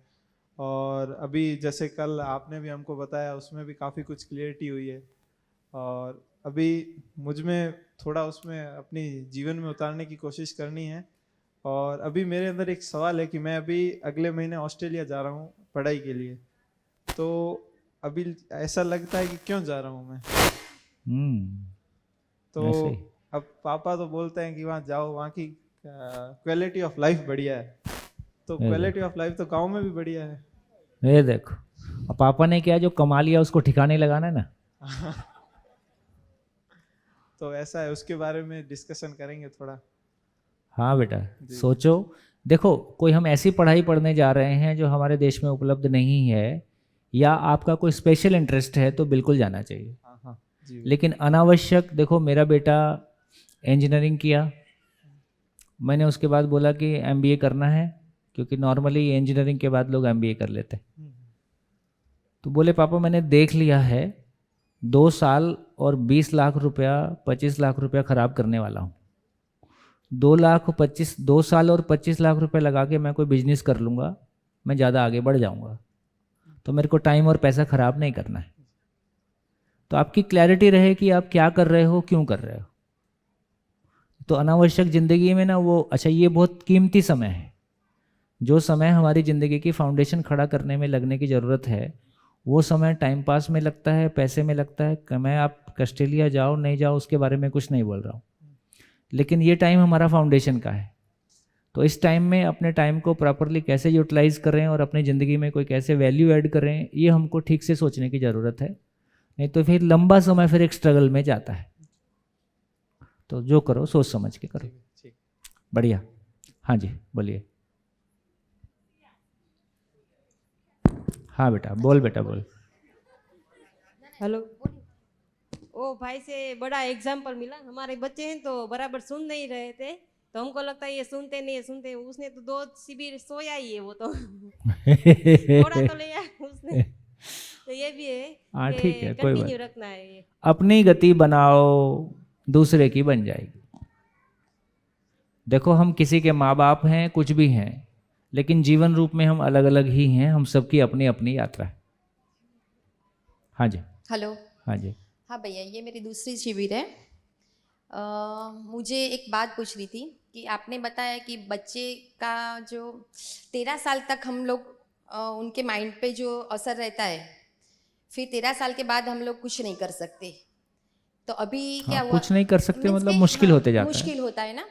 तो अभी क्या हुआ कि चलो मेरे बच्चों की तो उम्र चली गई। मैं आपने बोला कि आप दादा दादी नाना नानी बनोगे, तब की बात बहुत दूर की है। लेकिन अभी जो गैप आता है, जनरेशन गैप आता है, उसको कैसे फील करना है? अभी भी समझने का काम, अध्ययन करने का, जितना मैं अपने नज़दीक आता हूँ उतना मैं दूसरे के नज़दीक आ जाता हूँ। तरीका एकदम अलग है। हम दूसरे के नज़दीक आना चाहते हैं, उसमें हम बहुत सारी शिष्टाचार में मेहनत करते हैं और हम थकान पाते हैं। शिष्टाचार में हम दूसरे के नज़दीक आने के लिए बहुत सारी बातें वो करते हैं जो उसके मन के अनुकूल होती है। उसकी हाँ में हाँ मिला के या उसको सहयोग दे के हम कुछ नज़दीक आने की कोशिश करते हैं, लेकिन ये कोशिश लंबे समय तक चलती नहीं है क्योंकि ये ऊपर से मेहनत हो रही है। अच्छा। हाँ। तो सच्चाई ये है और स्थाई ये है कि जितना हम अपने नज़दीक आते हैं उतना हम जैसे मैं मान लो, जैसे मैं मेरा एग्जांपल देता हूँ कि मैं अपने आप में बेसिकली कंप्यूटर इंजीनियर था, तो मैं कंप्यूटर को समझता हूँ। अच्छा। हाँ। ठीक है। हाँ। जैसे आप लोग खाना बनाना जानते हो, तो किसी भी परिवार की किचन में जाओ तो आपको कैसा लगता है?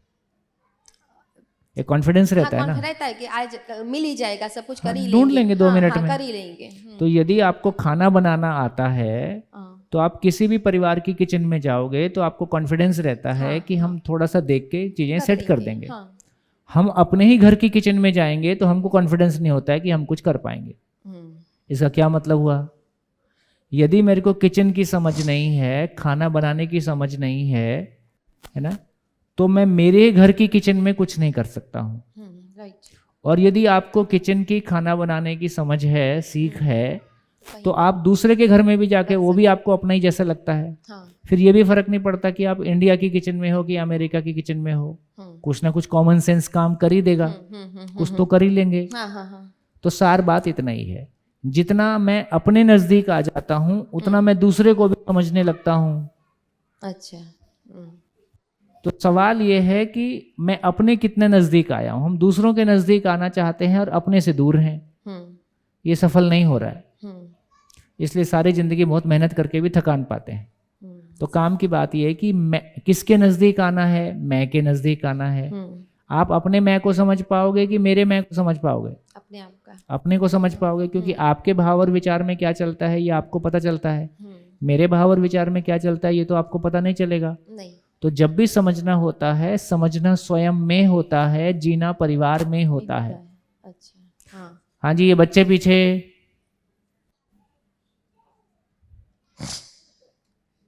ये देखो भाई, ऐसे नहीं, थोड़ा सा इनको सेटल करो। बच्चों के लिए तालियां बजा दो,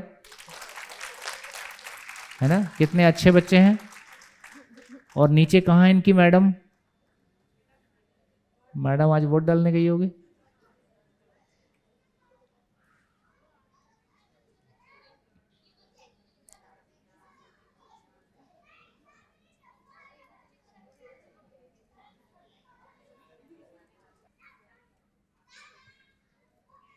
बाय।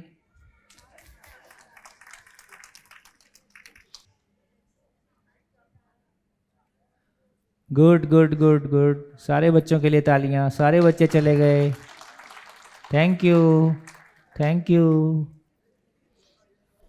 अच्छा भैया, और एक भी था कि बात समझ में आ गई? हाँ, वो क्या आई? हाँ, कि स्वयं में पहले जांचना है, फिर अरे माइक किसका? माइक कोई ओपन तो नहीं? तो क्या हो गया? तो गैप कुछ नहीं आएगा। तो अभी से और आज से यदि हम अपना समझने का काम शुरू करेंगे और थोड़ा सा मन लगाएंगे तो जितना जितना आपके भाव और विचार में कोई नई चीज़ मिलेगी, अपना आचरण पे ध्यान जाएगा, अपने विचारों पे ध्यान जाएगा, वैसे वैसे हम सेटल होना शुरू हो जाएंगे। तो गैप वो 13 साल के बच्चे की अब कुछ नहीं हो सकता ऐसी बात नहीं है। यदि आपने अच्छी मेहनत किया तो अभी से भी सब कुछ हो सकता है। अच्छा, हाँ, ऐसा नहीं बोल रहा हूँ कि कुछ नहीं हो सकता नहीं है। होगा, हाँ। तो लेकिन अपनी ही मेहनत का सवाल है, कितने हम सिंसियर रहें। किसी सभा में आके अच्छी बातें करना अलग बात है, सही बात है। अपनी रोजमर्रा की दुनिया में उसके साथ चल पाना बिल्कुल अलग बात है। तो आपकी आवश्यकता कितनी है, जितनी आवश्यकता उतनी उपलब्धि होती है। और एक बात कि अभी तो क्या हुआ कि हमने अपना शासन चला लिया, सब जो आगे की मैंने बात बोली वही, तो फिर अब बच्चे हमें थोड़ा बहुत ब्लेम करके ऐसे नहीं करेंगे, ब्लेम नहीं करेंगे कि आपने ऐसा किया, फिर क्या, क्योंकि बच्चों को मैंने बोला कि हम तो अभी 13 साल तक हमने पढ़ने का उनके पे प्रेशर किया और शासन के हिसाब से प्रेशर किया, सब प्रेशर किया, राइट। तो अब बच्चे हमें ऐसे बोलेंगे, ब्लेम नहीं करेंगे कि आपने ऐसा किया, करेंगे। दोनों को समझने की जरूरत है। आपने वो किया जो दी बेस्ट उनके लिए आपके पास समझ थी। हमेशा हर माँ बाप अपने बच्चों के लिए दी बेस्ट ही करता है उसकी समझ के अनुसार। तो बच्चे को भी ये स्वीकार हो जाएगा कि मम्मी पापा ने जो कुछ भी किया हमारे लिए दी बेस्ट सोच के ही किया। अब जितना उनके पास है उतना ही कर सकते थे, है ना। तो यदि आपका भाव कम्युनिकेट हो जाएगा कि जो कुछ किया आपके भले के लिए किया, आपको तंग करने के लिए तो नहीं किया। हाँ, वो बात अलग थी कि हमको भला की समझ नहीं थी, उतनी समझ नहीं थी। तो अब जितनी समझ थी उतना कर रहे थे, अब आगे का समझ ठीक होगी, हम ठीक कर लेंगे। कल को यदि आपको समझ नहीं रहेगी, आप भी अपने बच्चों के साथ ऐसे ही करोगे। नेक्स्ट जनरेशन तो उसी को थोड़ा फैला के दिखा देते हैं, तो बच्चे को भी दिखने लगता है कि हाँ ठीक है, ये बात जस्टिफाइड है। तो दोनों तरफ से वैसा नहीं रहेगा। जी ओके। हाँ सर, मेरा नाम पटेल देवर्षी है, मैं विसनगर से ही हूँ और समर डायमंड में जॉब करती हूँ। बच्चों के रिलेटेड अभी क्वेश्चन चल रहा है, तो मुझे भी एक क्वेश्चन आया माइक ऊपर। हाँ, तो मुझे भी एक क्वेश्चन आया, मतलब जैसे बच्चे छोटे होते हैं, हम उनको कुछ सिखाते बोलते, तो एक समय ऐसा होता है, मतलब नाना नानी घर में जो दादा दादी होते हैं, तो मेरे घर में मेरी मम्मी है, तो मैं उसको कुछ डांटती हूँ, बोलती हूँ, समझाती हूँ, तो वो बोलती है अभी वो छोटा है, उसको मत बोल, रहने दे, करने दे जो करना है। तो उस टाइम क्या होता है, तो अभी वो भी मेरी बच्ची है, वो सीखी है, तो जब मैं डांटती हूँ, कुछ समझाती हूँ, तो मेरी मम्मी के पास चली जाती है और बोलती है मम्मी ऐसा करती है, तो मतलब वो गलत होती है, फिर भी मेरी मम्मी को बोलती है, तो वो मुझे डांटती है। तो कुछ मतलब गलत होता है ना, तो भी उसके मेरी मम्मी के पास चली जाती है। तो ऐसे टाइम में क्या करना चाहिए, क्योंकि वो फिर शैतानियाँ ज़्यादा करती है। वो चलो नानी है ना, बचा लेगी। देखो अभी तो आप साथ हो, कल तो आप साथ नहीं रहोगे, तब भी क्या शैतानियाँ करेगी आपको क्या पता। तो मेरे को लगता है कि एक तो उतना डरने की भी ज़रूरत नहीं है, दूसरी संभव है तो पूरा परिवार साथ में शिविर करे। पूरा परिवार शिविर करता है तो कम से कम हम एक पेज पे आ पाते हैं, एक दूसरे की बात को समझ पाते हैं। हो सकता है आप ही गलत समझा रही हो सकता है वो भी गलत हो। अब कैसे तय होगा कि कौन सही कौन गलत। झगड़ा इसी बात का है हर परिवार में, झगड़ा इस बात का परिवार में नहीं, अपने अंदर भी है। कभी मेरे को लगता है मैं ठीक हूँ, कभी मेरे को लगता है मैं गलत हूँ, मैं ठीक हूँ कि नहीं हूँ, ये तो मेरे अंदर भी चलता है।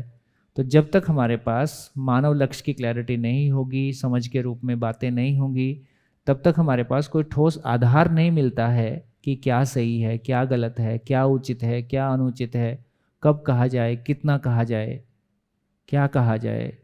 ये कितनी भी बातें करो निकलता कुछ नहीं। तो सार क्या है, सार इतना ही है कि आप अध्ययन करो, दबा के आप ठीक से मेहनत करो, संभव हो तो पूरा परिवार साथ मिल के चले। जितनी संभावना है अभी उतना ही हो सकता है, जो हो सकता है उतना करो, उससे आगे का रास्ता खुल जाएगा। जी हाँ जी, हाँ जी भैया बोलिए, आप बहुत देर से बोल रहे हैं। हाँ माइक पीछे पीछे। हेलो, नमस्कार भैया जी। जी यस, तो कल के जो डिस्कशन हुआ उसके बेस पे एक डाउट था कि खालिस्तान मूल रूप में ऊर्जा स्वरूप है और जो भी इकाई है उसमें अपनी पात्रता के अनुसार ऊर्जित होता है। तो जो मूल रूप में खालिस्तान ऊर्जा स्वरूप है वो तो क्लियर हो गया, लेकिन अभी जो ये पात्रता के हिसाब से हमारा खुद का जो पात्रता बढ़ाना है, तो हम हाँ तो वो सब बेनिफिट पात्रता बढ़ाना है तो कैसे बढ़ाए सर? तो इसका मतलब है कि उसमें अभी या तो जब शुरू होगा तब बात करेंगे।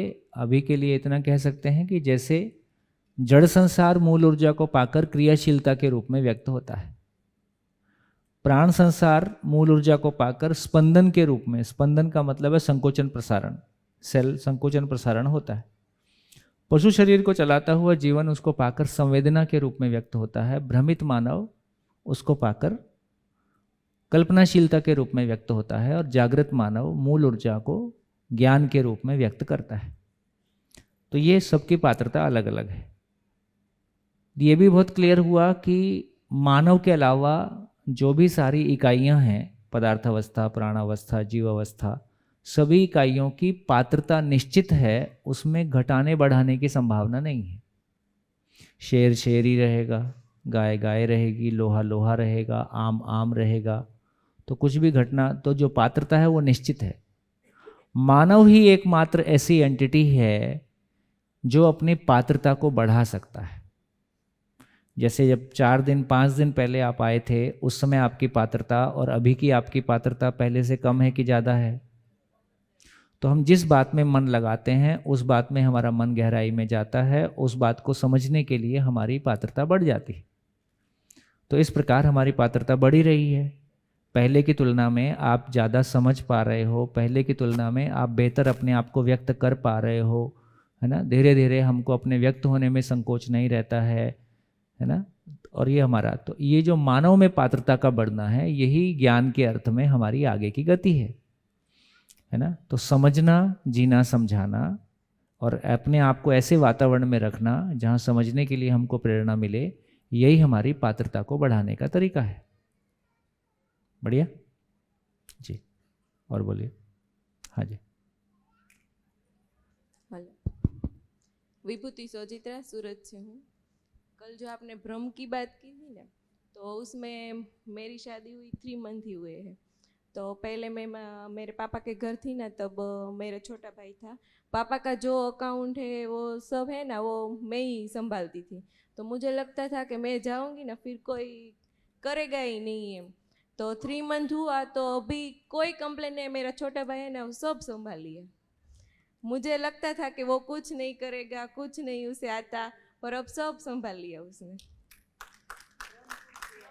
मेरा भ्रम ही टूट गया। ऐसे ही है। हाँ जी।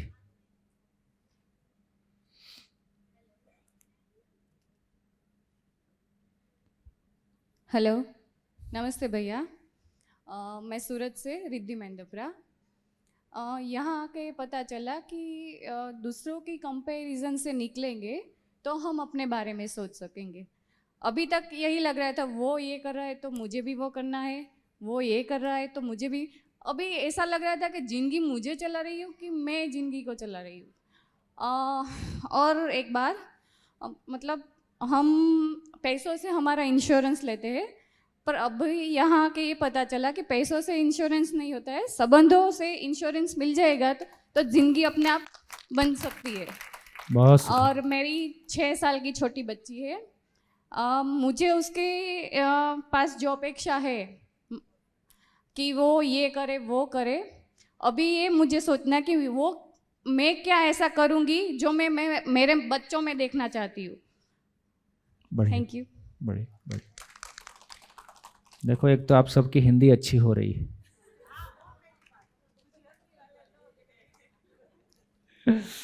गुड। हाँ जी, पीछे माइक दीजिए। हाँ,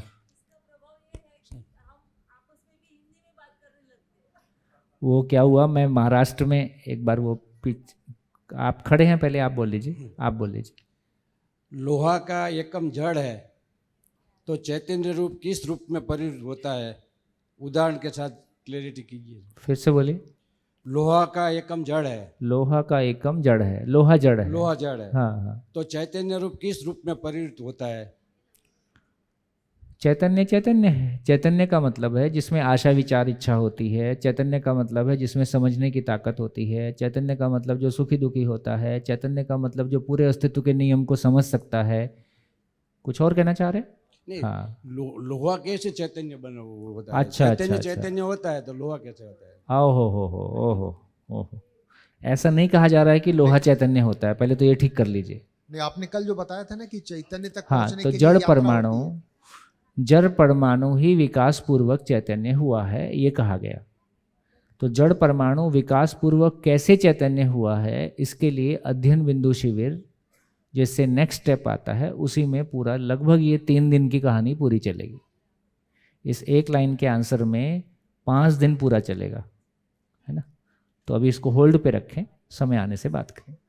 जी हाँ जी, पीछे। नमस्कार एवरीवन। जी सर, मेरा नाम देवीपाल है जी। मैं जोधपुर से हूँ। जी जी, मैं अपनी पत्नी के साथ यहाँ पे हूँ। बढ़िया। मैं यहाँ पे आने का कारण, मैं फैमिली सेंट्रिक हो जा रहा था। हाँ, तो ये फियर था, थोड़ा माइक। हाँ, ये फियर था कि मेरा भी एक छोटा भाई है और 2 बहनें हैं।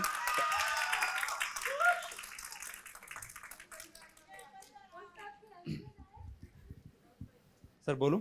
हाँ हाँ, बोलिए बोलिए। तो मेरा भी परिवार है, मम्मी पापा है। हाँ। तो गांव, अभी पापा जी भी आर्मी से रिटायर्ड हो गए हैं, वो भी अच्छा। गांव में हैं। जी जी। तो हम स्टार्टिंग से शहर में रहे हैं, ना अपनी भाषा सीख पाए, जो गांव की भाषा है वो भी नहीं सीख पाए। हाँ, हाँ। और जब गांव में जाते हैं तो बोलते हैं तो शहर ही है, हाँ। शहर के लोग हैं। हाँ, तो वहाँ पे हाँ। भी अपनापन नहीं मिल रहा है। हाँ। और फिर छोटी छोटी आसपास देखता हूँ, गाँव में देखता हूँ कि आज वहाँ पे बहू से, सास बहू में झगड़ा, वहाँ पे अपने भाइयों को, अपनी पत्नी को मारते हुए भी देखा मैंने। हाँ हाँ, ये सब चीजें देख रहा हूँ। होता है, तो होता है। ये डर है कि कहीं मेरे घर में, चलो मारने वाला नहीं होगा लेकिन बाकी डर तो है, परिवार हाँ। टूटने का डर।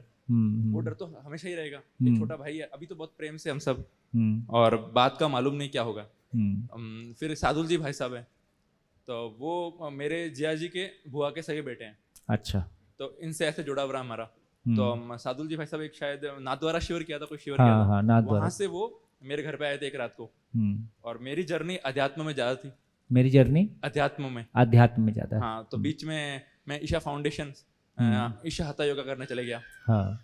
वहां से करते करते मैं कई आश्रम में घूमा, बद्रिका आश्रम भी घूमा, मणिकर्णिका घाट भी गया, कई चार लफड़ों में फंसा।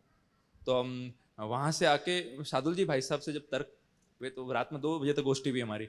भाई और सादुल जी भाई साहब एक साथ रहते हैं हमेशा। मैं अकेला था, तो उसमें तर्कों में उन्होंने मेरे को मतलब पराजित किया। तो वहां से भी धीरे धीरे यही बैठा, उन्होंने बोला कि परिवार सेंट्रिक है जीवन विद्या, बाकी चीजें तो भी समझ में आ रही है लेकिन उसको थोड़ा प्रस्तुति करने में, उसको एक्सप्लेन करने में थोड़ा टफ है, एक बार में नहीं हो पा रहा है। और क्योंकि ऐसी चीजें पहले कभी देखी नहीं, तो ये सारी चीजें। और बढ़िया। एक चीज ये देखा कि मैंने इसमें कि हमने सारी मेहनत करके इतना पैसा कमाया, पैसा कमा के भी हम दुखी है। तो ये इतनी मेहनत करके हमने दुख पाया है जीवन में। बहुत बढ़िया। और जीवन इतना टफ नहीं है, हाँ। जीवन बहुत सरल है। हाँ। ये चीज मुझे बहुत पहले मालूम थी, लेकिन फिर भी उसको अप्लाई नहीं कर पाया जीवन में। जीवन सच में बहुत सरल, लेकिन छोटी छोटी दिक्कत करके हमने उसको इतना बड़ा कर देते हैं। इतना इशू को, छोटा सा नॉर्मल सी बात होती है, उसको पूरे दिन याद रखते हैं। तो वो जीवन, आप जैसे बोल रहे हो कि जीवन बहुत सरल है, इसको अच्छे से जी सकते हैं। तो सादुल भाई साहब हमेशा फोन पे बात होती थी, परिवार के ऊपर, इन सब के ऊपर। तो धीरे धीरे यहाँ पे एक दिन उन्होंने पापा को फोन किया, बोला वो मेरे पापा के फ्रेंड है, तो पापा को फोन किया आप चलो। तो फिर मेरे जिया जी को फ़ोन किया, उनसे पूछा कि देवसा की मिसेस है यहाँ पे, तो बोला वो मायके में है। तो फिर मेरे से पूछा, मेरे को फ़ोन किया, बोला नहीं अभी वो आ गए हैं। तो फिर बोला कि पापा को भी रहने तो आप दोनों चलो, पहले शादी को 1 साल हुआ है। तो उन्होंने बोला आप ही चलो सबसे पहले। तो फिर उनके थ्रू यहाँ पे आए।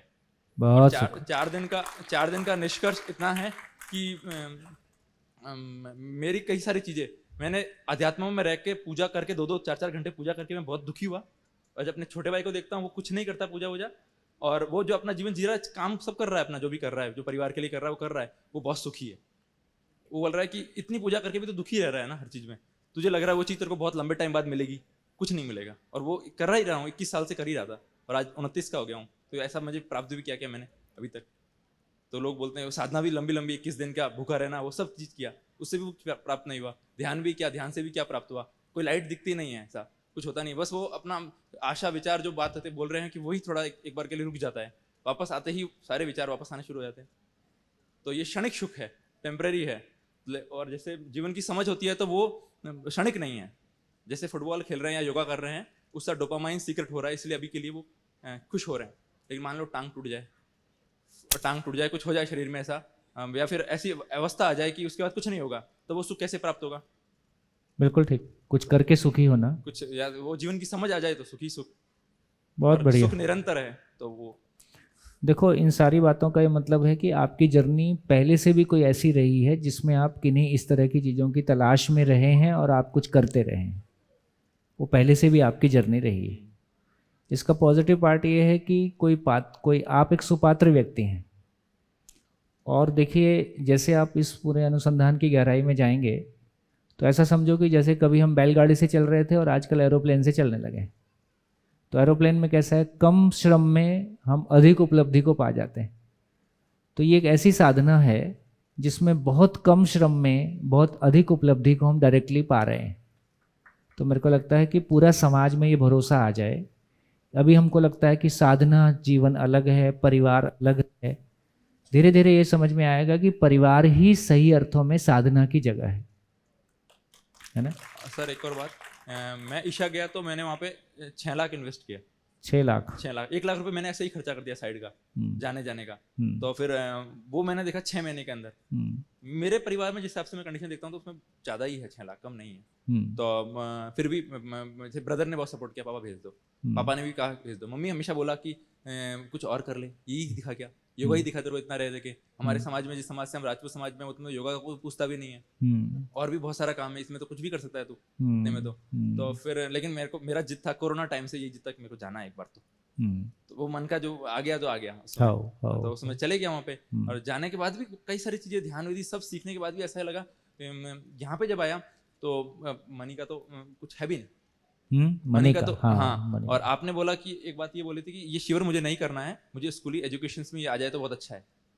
शिविर तो करना पड़ रहा है क्योंकि वो स्कूल में अभी तक आया नहीं है, तो ये संघर्ष चल रहा है अभी, तो उसमें काफी आगे आए गए हो। फिर भी कहीं ना कहीं घर परिवार में, विद्यालय में, जैसे घर में विद्यालय, विद्यालय में घर, ये सब हो जाए तो उसके लिए फैमिली में जो बड़े लोग हैं वो सब बच्चों से पहले माँ बाप सीख जाए तो बिल्कुल बिल्कुल बिल्कुल। बहुत शुक्र, बहुत शुक्र। सर एक प्रश्न है, एक छोटा सा प्रश्न है कि अब जब ये बोला था ना, ये जीवन यात्रा कर रहा है, जीवन यात्रा ही बोला था शब्द, एक जीवन यात्रा शब्द था। जहाँ से समझ रुकती है अगला जन्म वापस होता है, तो पुनर्जन्म की बात है ये।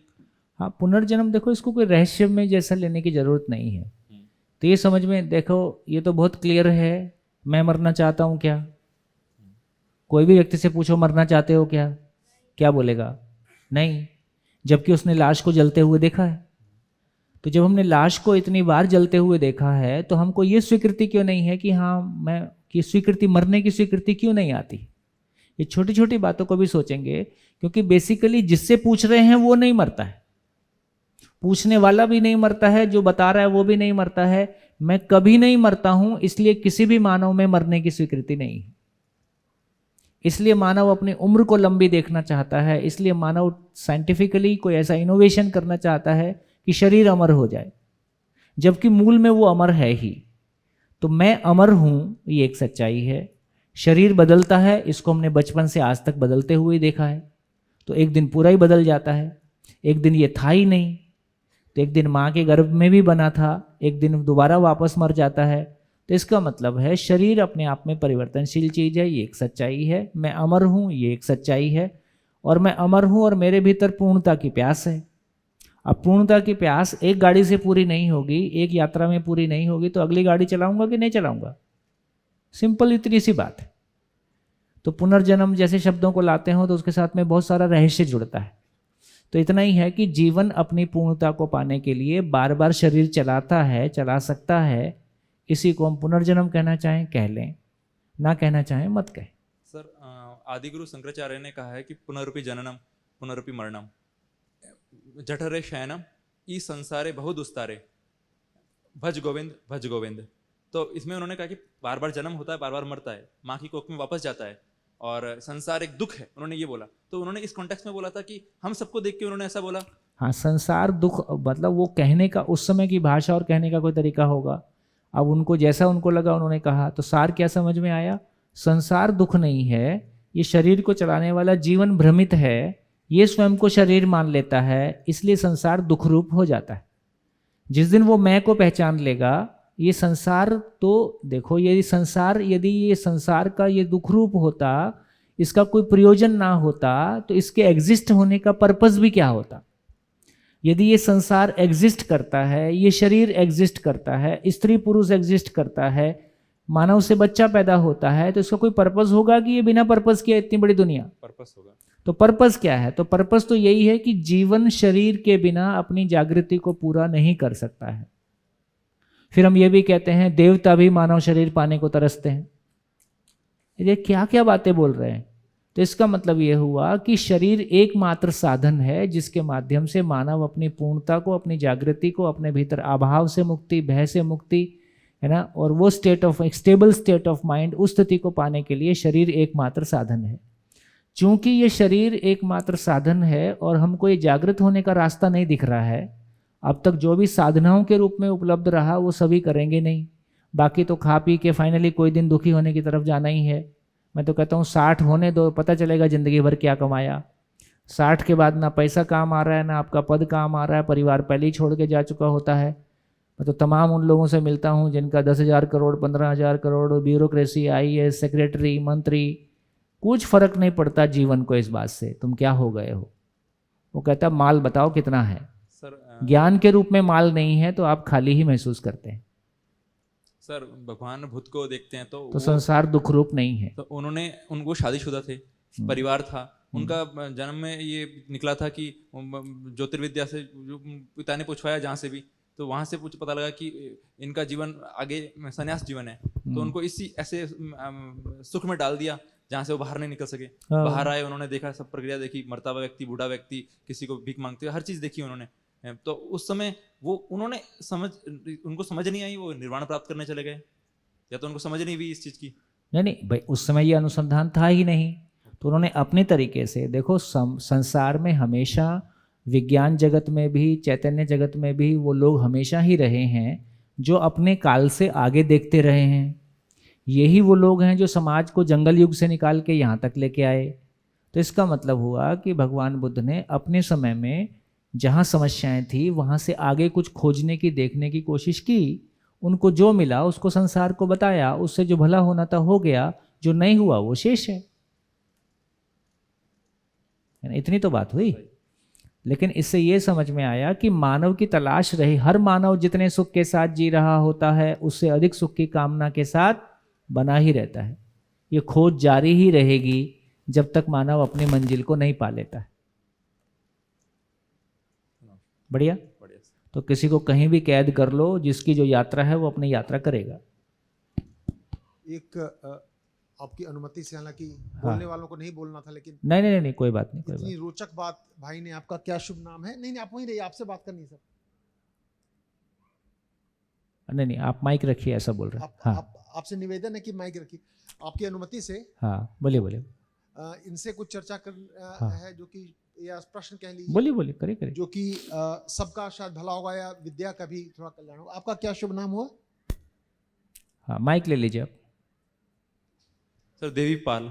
हाँ, तो देवी पाल जी के संदर्भ में पहले मैं अपनी एक छोटी सी बात रखना चाहूँगा कि जो भी किसी भी चीज़ की जो शुद्धि है या पवित्रता है, या इस प्रकार का जो भी हम कार्यक्रम करते हैं जिससे किसी का भला हो रहा है, मतलब उसमें सबसे पहली अंदर से ये शर्त आती है कि जहाँ पैसा का लेन देन आ गया, चाहे वो धर्म में वृंदावन जाते हैं, मथुरा जाते हैं घूमने के लिए, अब कृष्ण भगवान के मंदिर में एकदम शानदार करोड़ों का मंदिर है, पता नहीं क्या क्या मंदिर है, इतना चढ़ावा, और सब लोग मथुरा वृंदावन घूम के चले आते हैं।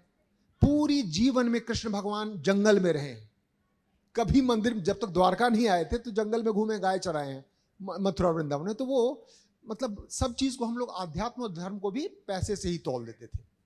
तो अभी के संदर्भ में मुझे लगता है कि जहाँ पैसा प्राथमिकता हो जाता है, उसके आधार पर या उसकी शर्त पर हम कर पाते हैं, तो वहाँ थोड़ी समस्या हो जाती है, या दिल में उतने सम्मान नहीं रहता है, या उसकी अपनी शुद्धि या पवित्रता नहीं रहती है।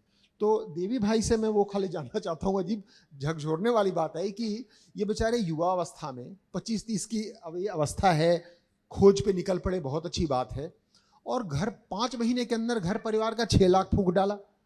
तो वो मैं खाली जानना चाहता हूँ जिज्ञासावर्ष कि बहुत अच्छी बात है, सदगुरु बड़ा अच्छा काम कर रहे हैं, लेकिन है कि एक व्यक्ति के लिए ज्ञान की तलाश में ईशा फाउंडेशन में जाकर रहना, क्या 5 महीने 6 महीने में 6 लाख रुपए लग जाते हैं? कैसे? थोड़ा सा शायद थोड़ा सा गलत समझे आप।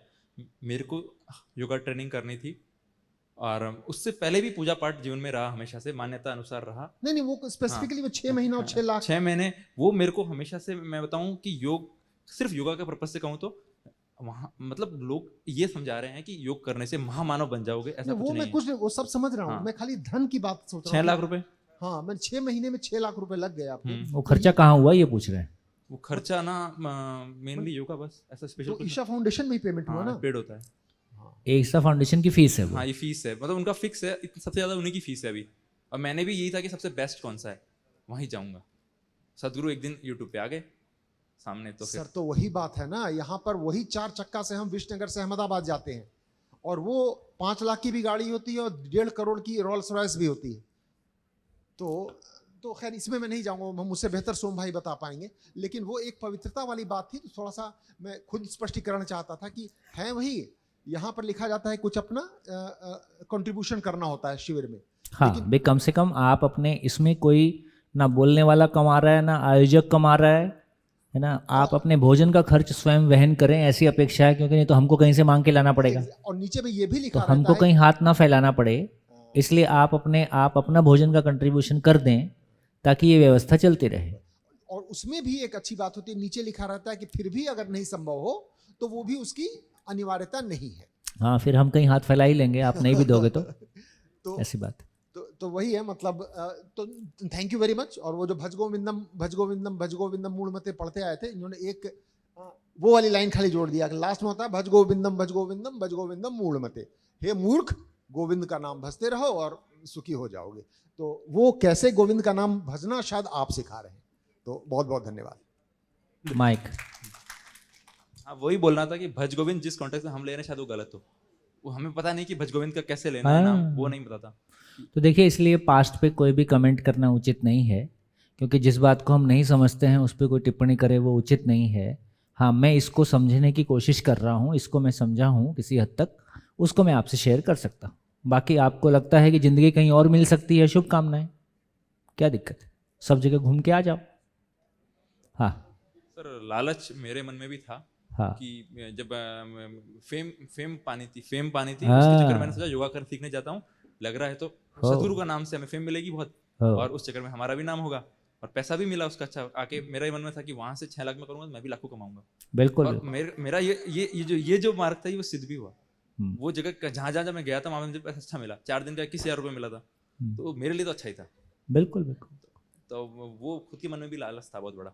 वही कह रहा हूँ, देखो अपने भीतर की पवित्रता कितनी एक यात्रा है अपने आप में। इनके जैसा सत्य की तलाश के व्यक्ति में भी एक तरह की महत्वाकांक्षा और लालच भी हो सकता है। ये अच्छी बात है कि इस सभा में हम सबको एक परिवार जैसा महसूस होता है, हम अपने दिल की बात खुल के कह सकते हैं।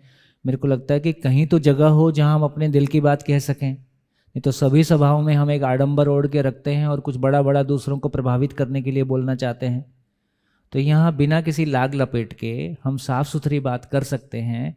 और यदि एक भाई अपने दिल की बात बताता है, एक बहन अपने दिल की बात कहती है, तो वो तो कईयों के दिल की बात है ना। तो कहीं तो एक ऐसा वातावरण हो जहाँ हम आपस में मिल के बात कर पाएँ और साफ सुथरी बात कर पाएँ। तो मेरे को लगता है कि एक बढ़िया वातावरण बना है, और इस वातावरण को और विस्तार कैसे दिया जाए तो हम सब लोग मिल के सोच ही सकते हैं कि आगे इसकी गति और कैसी होगी। इस पूरे अभियान में कोई सेंट्रल अथॉरिटी नहीं है, कोई फंडिंग नहीं है, ना हम सरकार से समाज से कोई फंडिंग लेते हैं। इसलिए आपको भी ये ध्यान में रहे, है ना, शिविर करने वाले सभी लोगों को भी ये ध्यान में रहे कि हम कहीं से भी किसी प्रकार की फंडिंग नहीं लेते हैं। जब आपके पोस्टर में ये लिखा है कि यदि आपके पास शुल्क नहीं है तो उसके लिए बाधा नहीं है, ये उन लोगों के लिए है कि किसी की आर्थिक स्थिति नहीं है तो उसको ये ना लगे कि मैं शिविर नहीं कर सकता हूँ। लेकिन जिनकी आर्थिक स्थिति है, जिस नॉर्मली हम जब शिविर करते हैं तो लास्ट के दिन बोर्ड पे पूरा खर्चा लिख देते हैं, और जितना कम पड़ता है उसमें से जिसको लगता है कि मैं कंट्रीब्यूट कर सकता हूँ वो कंट्रीब्यूट कर देते हैं। क्योंकि हमको भी किसी के यहाँ हाथ फैलाना पड़ेगा, तो हमको भी ये बहुत अच्छा तो नहीं लगता है, लेकिन ये कार्यक्रम चलता रहे उसके लिए फिर कुछ ना कुछ करते हैं। लेकिन अच्छी बात यह है कि ये कार्यक्रम अपने आप में सेल्फ रिलायंट है। जीवन विद्या में कोई किसी को नियंत्रित करता नहीं है, इसमें कोई संगठन नहीं है, इसमें कोई जिला अध्यक्ष नहीं है, कोई राष्ट्रीय अध्यक्ष नहीं है, केवल परिवार हैं।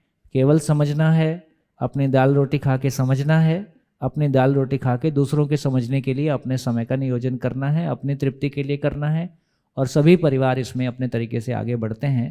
तो एक बहुत सुखद सा सामान्य सा रास्ता है और बहुत एक फास्ट रास्ता है, बहुत कम इन्वेस्टमेंट में बड़ी उपलब्धि का रास्ता है। जी हाँ बेटा, कुछ बोल रही? हाँ जी। नमस्ते। हाँ, मैं ये कहना चाहूँगी, परिचय करो पहले, मैं सब परिचय किया करो। हाँ, मैं आर्या विसनगर से हूँ। हाँ, कौन सी क्लास में? 7th में। 7th क्लास में। हाँ, हाँ, मैंने पहली शिविर 2019 में की थी श्रवण 19 अंकल में के। की थी श्रवण अंकल की। 19 का मतलब है 19, 20, 21, 22, 5 साल पहले। हाँ। तब तुम कौन सी क्लास में थी? फर्स्ट में। फर्स्ट में थी। गुड। हाँ, फर्स्ट सेकंड में। First actually। सेकंड में। हाँ, हाँ तो तब क्या समझ में आया था? तब तो मैं छोटी थी, इतनी समझ नहीं थी, लेकिन हाँ। कुछ मतलब ऊपर अच्छा ऊपर लगा से था। सब जा रहा था। आज लगा कुछ लोग अच्छा काम कर रहे हैं। हाँ, तो फिर मेरे को ये समझ में आया कि उपयोगिता और कला मूल्य, वो इसके पहले के शिविर में मेरे को कुछ ज़्यादा ही ध्यान गया था। तो जब भी स्कूल में कोई फ्रेंड कुछ नया लाती है तो तब ऐसा लगता है कि ये मेरे साथ होना चाहिए, लेकिन फिर ध्यान में आता है कि ये तो सिर्फ एक वस्तु है, नॉन लिविंग थिंग है, उसके प्रति मैं ऐसा क्यों कर रही हूँ। तो फिर ऐसा समझ में आता है जैसे कि कोई पेन है तो वो भी एक लिखने की वस्तु है, भले हम 2 रुपए के पेन से लिखे कि 80 रुपए के पेन से लिखे, हमें लिखने तो मिल रहा है, वही हमें पढ़ना है। और फिर कौन से पेन से लिखती हूँ ये महत्वपूर्ण नहीं है, क्या लिखती हूँ ये महत्वपूर्ण है। और मेरी मम्मी है ना, वो मतलब पूरे दिन जब काम करती है तब आपकी शिविर फिर श्रवण अंकल की वैसे सुनती रहती है, और मेरे पापा भी जब फ्री होते हैं तब अध्ययन करते हैं, तो आचरण में आता है। सुखद बेटा, बहुत सुखद। और है ना, मैं कुछ भी कहती हूँ कि मम्मी मुझे ये लेना है, तो मेरी मम्मी पूछती है कि तेरी इच्छा है कि तेरी जरूरियात है, वैसा। गुड, बहुत बढ़िया, बहुत सुखद। देखो यही सब देख के एक आशा बनती है। अभी तक तो ये था कि हमको ज्ञान की तलाश है तो परिवार ही उसमें बाधा है और परिवार को छोड़ के जाना पड़ेगा। यदि परिवार ही ज्ञान की जगह बन जाए, परिवार ही मंदिर बन जाए, तो इससे सुखद स्थिति और क्या हो सकती। जी बोलिए बोलिए। हाँ बेटा, परिचय। हेलो, प्रणाम भैया। परिचय। मैं स्वामी भुवनेश्वर बनारस से, और मेरा इससे पहले का मैं 4-5 मिनट लूँगा आपके। अपने बारे में भी इसलिए बताना चाह रहा हूँ कि कुछ जो चीज़ें मैंने जी हैं, मैं 17 साल में सन्यासी हुआ, भारतीय जो सनातन की जो परंपरा है उसमें। अभी कितनी है जी? अभी 33वां चल रहा है मेरा। 33वां चल रहा है जी। तो इन 17 साल हो गए जी। इन 14-15 सालों में करीब करीब जो आश्रम हैं, मैं सभी के लिए बोल रहा हूँ, कृपया करके सुने इसको, जिनके मन में भी द्वंद्व है और जिनके मन में भी ये चीज़ें हैं कि भारतीय सनातन संस्कृति के जो धर्म धुरंधर हैं और जो आश्रम है वो मानवता का कल्याण क्यों नहीं कर पा रहे हैं। तो उनमें हम करीब करीब 2-3 दिग्गजों के संपर्क में आए, गुरुजी लोगों के संपर्क में आए, जिनको बुरा कहना अच्छा नहीं मानूंगा, क्योंकि कहीं ना कहीं मेरी भी कुछ ना कुछ, जैसे इन्होंने भाई जी ने कहा कि कुछ महत्वाकांक्षाएं रहती हैं तब हम किसी से जुड़ते हैं, कुछ इच्छाएं रहती हैं तब हम किसी से जुड़ते हैं।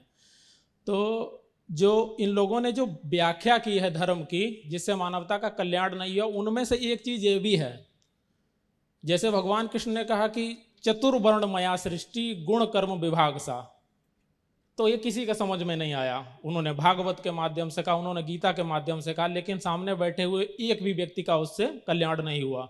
जैसे ही इस व्यक्ति को भैया ने कहा कि प्रकृति जो है 4 अवस्थाओं में है, यहाँ बैठे हुए प्रत्येक व्यक्ति ने उसको समझ लिया, सहजता से समझ लिया।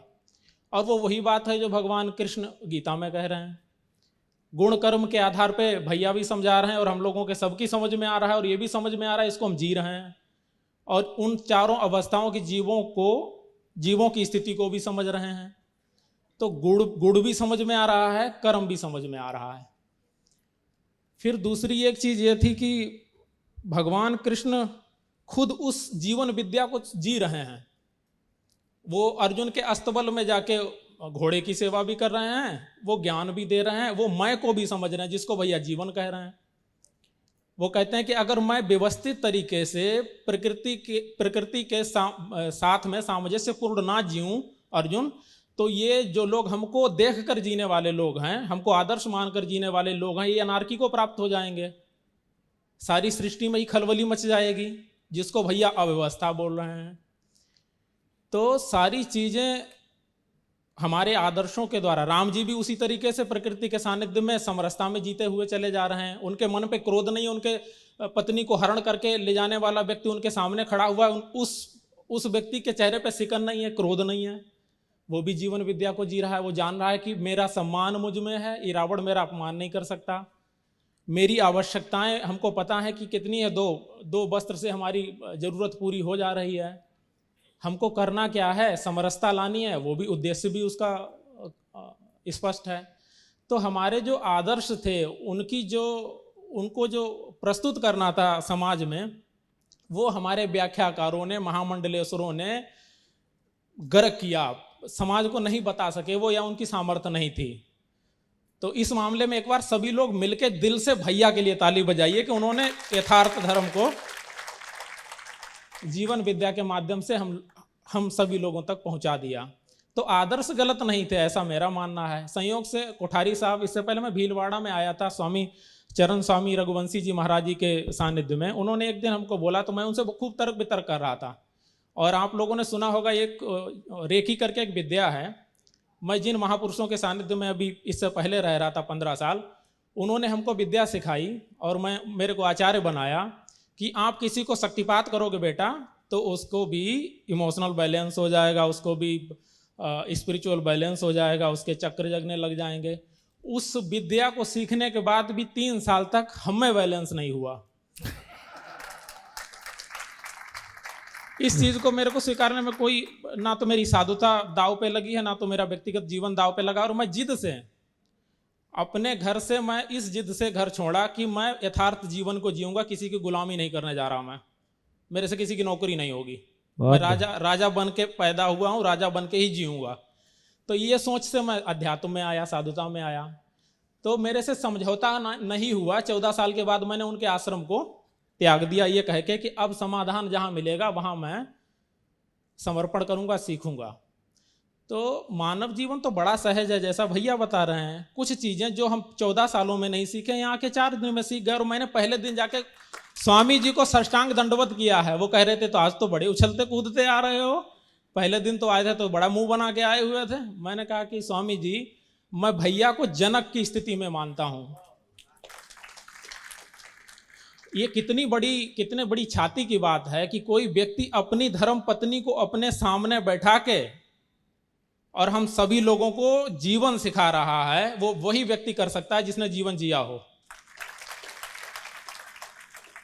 और इससे ज्यादा व्यवहारिक और इससे ज्यादा प्रमाण आप कहां पाएंगे कि दोनों लोग संतुष्ट हैं एक दूसरे से व्यवहार के तल पे, और संतुष्ट हैं इसीलिए आप लोग भी उनकी बात से संतुष्ट हो रहे हैं, तर्कपूर्ण संतुष्ट हो रहे हैं। तो निश्चय ही मैं आपके प्रति बहुत मेरा धन्यवाद का भाव है। मैं कुछ उपाधि नहीं देना चाहूँगा क्योंकि उपाधि काम की नहीं है, लेकिन आप जी रहे हैं उपाधि को, आप भगवत्ता को जी रहे हैं, आपने समझा है। तो जो मैं एक और निवेदन आपसे ये करना चाहता हूँ कि कभी अगर हो सके तो आप रामायण और जो गीता है उसके भी कुछ थोड़े अंश से जहाँ पे दिक्कतें हैं, जहाँ पे लोग समझना कई बार चाह रहे हैं, जैसे हम भी जिज्ञासु हुए तो हमने भी बनारस में आके घाट पे घूम के भिक्षाटन कर खाया है कि शायद यही साधुता हो, यही अध्यात्म हो। लेकिन मेरे को समझ में आया कि योगक्षेम तो करता है परमात्मा, मरने नहीं देगा साधु बनने के बाद, लेकिन उस योगक्षेम से आप में सिर्फ अहंकार आता है, समझ नहीं आती। बहुत बढ़िया। जिसका परिणाम है आज का साधु समाज। कल एक बहन बोल रही थी उधर की कुछ साधु लोगों से संबंधित थी कि क्या वो जानते हैं क्या करते हैं, क्यों हमको समाधान नहीं। उसका कारण ये कि यही है, उन्होंने जिस संदर्भ में कहा गया था उस संदर्भ में नहीं सीखा। जीवन विद्या ही कह रहे थे वो लोग प्रकारांतर से, लेकिन हमने उसको नहीं समझ पाया। ये भैया भी कह रहे थे कि भज गोविंद मूढ़ मते। गोविंद गौ कहा जाता है इंद्रियों को, और गोविंद वो है जो इंद्रियों का स्वामी है। इंद्रियों का स्वामी कौन है? मैं है भैया के अनुसार।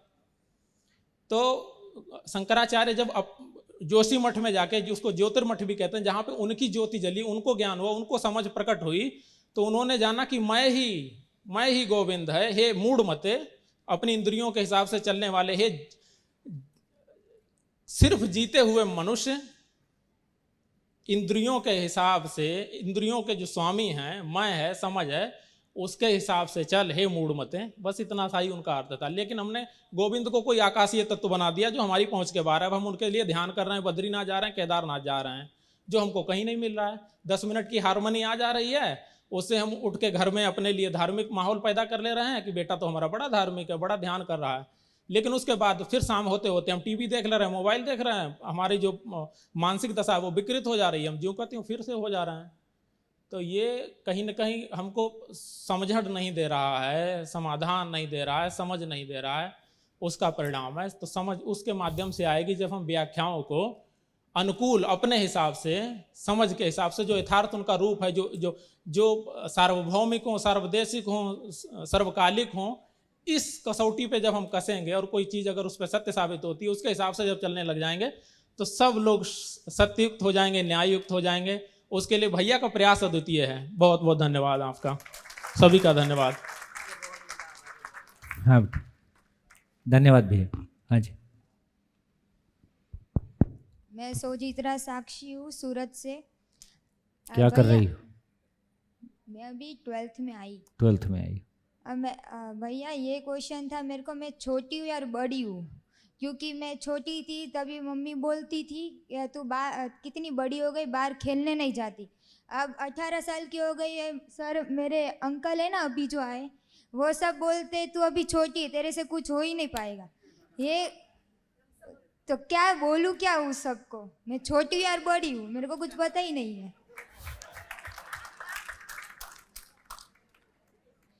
गुड। तुमको क्या लगता है?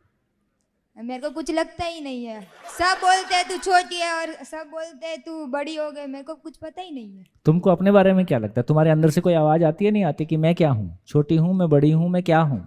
मैं तो अभी बड़ी लगती हूँ, 18 साल की हो गई। तो 18 साल का तुम्हारा शरीर हो गया है। तुम कितने साल की हो? देखो यही सब झंझट है। आपको एक कहानी सुनाता हूँ। बहुत पुरानी बात है। मैं चित्रकूट से रायपुर आ रहा था। चित्रकूट समझते हैं? वो हाँ राम, भगवान राम की जगह है ना। तो संयोग से ट्रेन काफ़ी खाली थी और वो एक सामने 6 वाला कूपा रहता है, सामने विंडो वाली सीट रहती है ना। तो मैं उसमें अकेला ही बैठा था और मेरे ऐसे सामने में विंडो वाली सीट पे एक महिला और एक बच्चा और एक पुरुष बाजू में थे। तो वो लड़की जो थी 2.5 साल की रही होगी, बहुत चुलबुली और बहुत बातें कर रही थी। अब मैं भी खाली बैठा था तो मेरा ध्यान बार बार उसकी बातों में जा रहा था। तो मैंने बीच में उसको इशारा करके बुलाया, तब तो नहीं आई। पता नहीं थोड़ी देर बाद उसको क्या लगा, क्योंकि कूपा खाली ही बैठा था, वो वैसी कूदक खुद इधर उधर कूद काद रही थी, तो वो मेरे बाजू में आके बैठ गई। तो मैंने उससे नाम पूछा, कहाँ जा रहे हो, कुछ पूछा। थोड़ी देर में वो चालू हो गई, मतलब उसको लगा कि हाँ अब ठीक से बात हो सकती है। अंकल आपको पता है ना मेरी ना शादी होने वाली है। Opening sentence. अब अपना तो फ्यूज उड़ गया। मैं क्या जवाब दूं इसको? तो मेरे मुंह से मैं उससे बोला कि किससे होने वाली? तो जो महिला के साथ में पुरुष बैठा था कहती इससे होने वाली। तो मैं समझ गया, वो रिलेशन में जब बात कर रहे थे तो मैं समझ पाया कि वो उसका मामा था। 2.5 साल की बच्ची थी। अब जो भी उसके सामने बातचीत हुई होगी, जो भी उसने मान लिया। तो मैं उसको बोला देखो जब ना बड़े हो जाते हैं, वो ऐसे मेरे बाजू में बैठे थे, मैं ऐसे बैठा था, मैं तो जब इतने बड़े हो जाते हैं ना तब शादी होती है। वो उठी सीट पे और खड़ी होके बोलती है देखो मैं आपके बराबर हूं। अब मेरे को खड़ा होना पड़ा। उसके बाद मैं सीट से खड़ा हो गया। खड़ा होकर मैं बोला देखो इतने बड़े हो जाते हैं ना तब शादी होती। अब ये उसको मुश्किल लगा, अब क्या करूं। उसको लगा कि इससे बात नहीं हो सकती। वो उठ के उसने चलने का पोस्चर बनाया। तो मैं समझ गया मेरे से गलती हो गई। तो मैं उसको बोला देखो तुम तो बड़ी हो, तुम्हारा शरीर अभी छोटा है। जैसे मैंने उसको बोला कि तुम तो बड़ी हो, तुम्हारा शरीर अभी छोटा है, तुरंत वो वापस बैठ गई। इतना फर्क पड़ता है। आप अक्सर देखते हो जब हम बच्चों को बोलते हैं तुम छोटे हो, तो सीढ़िया पे चढ़ के बोलता है देखो मैं तुम्हारे बराबर हूं। तो इससे ये समझ में आया कि वो जो सामने बच्चा है उसका शरीर छोटा है, वो तो हो सकता है आपका बाप निकले। समझ में, जीने में इस बात की कितनी संभावना है कि हमारे बच्चे समझ के रूप में हमसे आगे निकलेंगे? इसकी संभावना है कि नहीं है? ज़्यादा ही है। लेकिन हमारा हिप्नोटिज्म शरीर के साथ है। हम उस मैं को किसी भी एंगल से स्वीकारने की स्थिति में नहीं है। हम केवल शरीर देख रहे हैं और शरीर की आयु को बता रहे हैं। और जब हमको छोटा बताना है तब छोटा बता देते हैं, जब बड़ा बताना है हमारे हिसाब से बड़ा बता देते हैं। जब डांटना होता है तुम इतनी बड़ी हो गई हो, जब वो कुछ कर रही है नहीं तुम अभी छोटी हो। तो बच्चा बड़ा कंफ्यूज रहता है अपने बारे में। कभी आप दिन में उसको 10 बार गधा बोलते हो और शाम को कोई बात उसने अच्छा काम कर लिया तुम राजा बेटा हो। आपको समझ नहीं आता है कि मैं राजा हूं कि गधा हूं। तो हम जो बच्चों के बारे में टिप्पणियां कर रहे हैं उसमें खुद में इतना कन्फ्लिक्ट है कि, और बच्चा तो आपकी बात को ठीक मानना चाहता है। तो इस कन्फ्लिक्ट को देख देख के उसको समझ में आ रहा है कि इनको कुछ समझ में नहीं आ रहा है और समझ में मेरे को भी नहीं आ रहा है। वहां से बच्चा मनमानी शुरू करता है। जब तक कोई एक बच्चा, कोई एक व्यक्ति अपने सामने वाले व्यक्ति का सम्मान करता है, उसको श्रेष्ठ मानता है, तब तक उसके विरोध में नहीं जा सकता है, तब तक मनमानी उसके सामने नहीं कर सकता है। हमारे बच्चों ने मनमानी करना शुरू कर दिया है, इसका सीधा मतलब है कि उन्होंने हमारी श्रेष्ठता को नकार दिया है। तो या तो हम श्रेष्ठ हैं नहीं, या हमारी श्रेष्ठता को हम समझा नहीं पाए। मनमानी करने का एक ही मतलब है। तो मेरे को लगता है कि वापस पूरे शिविर में हम यही बात कर रहे हैं कि मेरा शरीर छोटा या बड़ा हो सकता है। कल हमने चर्चा किया, शरीर का जन्म होता है, शरीर बच्चा होता है, शरीर जवान होता है, शरीर बूढ़ा होता है, शरीर मरता है, लेकिन मैं, यदि मैं को समझ में नहीं आई है तो एक 60 साल के 50 साल के व्यक्ति में 20 साल का युवा झांकता हुआ दिखाई देता है। क्योंकि वो तो वहीं खड़ा है 20 साल की जगह में, उसके तो वही शौक पूरे नहीं हुए हैं अभी 20 साल वाले। इसका मतलब उम्र से आदमी बड़ा नहीं हो रहा है। आदमी बड़ा हो रहा है तो समझ से बड़ा हो रहा है ना? नहीं, हरकतें तो वही रहती हैं, उम्र कुछ भी हो जाए। तो बेटा इसमें दूसरे क्या हमारे बारे में कहते हैं ये उनकी समझ है, लेकिन अब दूसरों की समझ से काम चलेगा कि अपनी समझ से काम चलेगा? दूसरों की समझ से काम नहीं चलेगा। अपनी समझ हमको लाना होगा। हमको अपने बारे में समझना होगा कि मैं छोटी हूं कि मैं बड़ी हूं, और फिर ये मैं कौन है। जब मैं का पता ही ना चला तो छोटा भी क्या और बड़ा भी क्या है। तो मैं की जितनी समझ आएगी उतना हमारे भीतर बड़प्पन आ जाता है, उतनी स्टेबिलिटी आ जाती है, उतनी गरिमा अपने व्यक्तित्व के लिए, अपने सम्मान के लिए आ जाती। जी बेटा। हेलो भैया, मेरा नाम महक है और मैं सूरत से आई हूँ। तो कौन सी क्लास में? मैं कॉलेज का फर्स्ट ईयर कंप्लीट किया, मैं BCA कर रही हूँ। BCA कर रही। तो जब से हम यहाँ पे शिविर में आए, मैं अपनी पिया के साथ आई हूँ। तो सुबह से 8 से लेकर शाम के 8 तक वो हमारा फ़ोन अपने पास रखती है। तो मेरे ग्रुप की लड़की मेरी फ्रेंड है, वो मैं जब से यहाँ आई हूँ मैसेज करती है, सुबह करती है, कभी भी करती है, और मैं रिप्लाई शाम के 8 बजे के बाद देती हूँ। तो 2-3 दिन से मेरे को कॉल भी कर रही है, तो मैं कॉल रिसीव नहीं करती। तो फिर हम यहाँ से जाके भी घर पे जाके गोष्ठी करते हैं तो हम फ़ोन नहीं लेते, वो यूज़ नहीं करते हम। तो कल मैं खाना खा के जल्दी फ्री हो गई थी, तो उसका मिस कॉल देखा तो मैंने कॉल बैक किया। तो वो मेरे को बोलती है कि तेरे पास मेरे से बात करने की टाइम नहीं है, तो मैं तेरे से क्या करूँ, मैं तेरे से बात क्यों करूँ, कि तू इतना भी क्या शिविर में वो करिए कि तेरे पास मेरे से बात करने का टाइम नहीं है, ऐसा भी क्या तेरे शिविर में सिखा रहे हैं। तो मेरे को कल समझ आया कि जो इंसान पहले भी ऐसा होता था कि घर पे मैं फ़ोन नहीं उठाती, तो दूसरे दिन मेरे को कहती तो मैं उसको समझाती ही रहती कि भाई मैं ये काम में थी, वो काम में थी। बट लास्ट 5 डेज में मैंने ये सीखा है कि समझ किसे कहते हैं, कि जो इंसान जैसा है हमें उसे वैसे ही मान लेना चाहिए, जान लेना चाहिए। तो मुझे अभी लगता था कि अभी तक कि मैं समझदार हूँ, पर मुझे 2-3 दिन में पता चला है कि मैं कितनी समझदार हूँ और मुझे किसे किस तरह से समझना है। Thank you. देखो, इतना तो हो रहा है कि सभी बच्चे अपनी बात कह पा रहे हैं, अपने इमोशंस को भाषा दे पा रहे हैं, है ना। तो अपने बारे में कोई बात कर पाना, अपने इमोशंस को देख पाना, अपने अंदर अपनी समझ और अपनी स्थिति को पहचान पाना और अपने परिवेश में कोई तालमेल बिठा पाना, तो ये हमारी, अब हम ओरिजिनल कुछ बात कर रहे हैं, नहीं तो फोटोकॉपी मारते रहते हैं। हाँ, अच्छा, तो ब्रेक भी तो हो गया। हाँ, ब्रेक कितने बजे करते हैं? 11 बजे करते हैं ना? 11:30 बजे।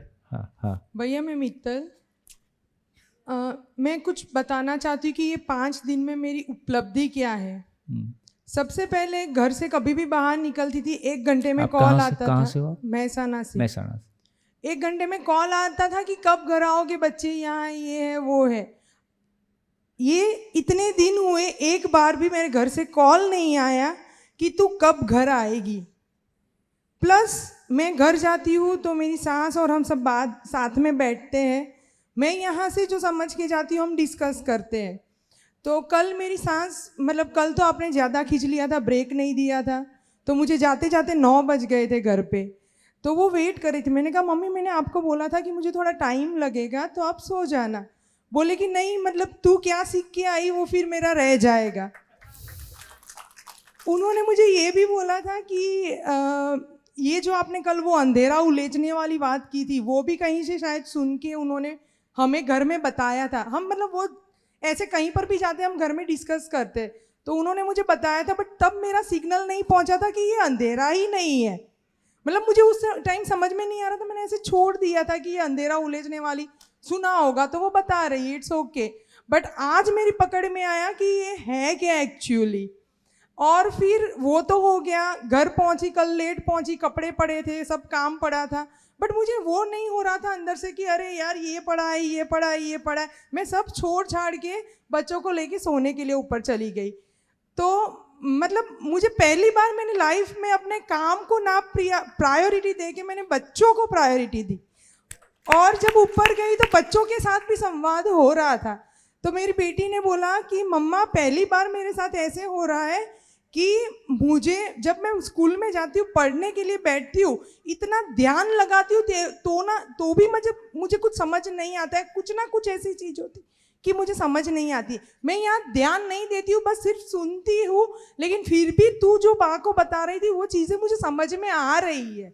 मतलब उससे मुझे इतनी खुशी मिली कि लाइफ में पहली बार भैया मैं मतलब जग रही तो खुशी से जग रही थी। मुझे नींद नहीं आ रही थी कि क्या बोलूँ, मैं बोल नहीं सकती, मेरे पास शब्द नहीं है। मैं करवटें बदल रही थी, अंदर से एक खुशी थी। पहले क्या होता था कि किसी ने डांट दिया, कुछ इधर उधर हो गया तो सो नहीं पाती थी, तो करवटें बदलती रहती थी। आज ये हुआ कि मैं करवटें बदल रही हूँ, बट खुशी के मारे बदल रही हूँ। तो सुबह ऐसे नहीं लगा कि लेट उठी तो थकान है, वो थकान भी नहीं थी, लेट सोने के बावजूद भी। और एक चीज़ मुझे ऐसे लग रहा है कि अगर जो ये शब्द की उपलब्धि मैंने ये ली है, वही शब्द की उपलब्धि अगर मेरे आचरण में आ जाएगी तो पता नहीं सुख ही सुख है। Thank you. जय हो, जय हो। हाँ जी, बोलो बेटा। मेरा नाम श्रेया है, मैं सूरत से आई हूँ। मैं सूरत वालों का तो कल्याण हो गया। हाँ। मैं यहाँ 5 दिन रही, मुझे इतना क्या समझ करती में हो? आया। मैं यहाँ 5 दिन रही। मैंने करती क्या हो? अभी पढ़ रही हो? क्या कर? मैंने कॉलेज के 2nd ईयर कंप्लीट किया, अब 3rd ईयर में आऊँगी। 3rd ईयर में BCA कर रही हूँ। मैंने 5 दिन में सीखा कि पहले खुद को समझो, खुद को सुखी रखो, फिर दूसरों को समझाओ और सुखी रखने दो, सुखी रखो उसे। और मैं ये सवाल पूछती हूँ कि आप जो समझा रहे हो जीवन के बारे में, वो हम समझ रहे हैं, वो सब हम समझ रहे हैं, तो क्या हम इसके साथ हम भगवान को समझ सकते हैं ना, उसे याद कर सकते हैं ना, उसकी भक्ति कर सकते हैं ना? और क्या, भगवान जी शाम तक आएंगे। मैं बहुत एक्साइटेड हूँ, आप जब सुनाने वाले हो वो बात, मैं बहुत एक्साइटेड हूँ कि आप भगवान के बारे में मुझे बताएंगे। मैं आज बहुत खुश हूँ। Thank you. हाँ जी।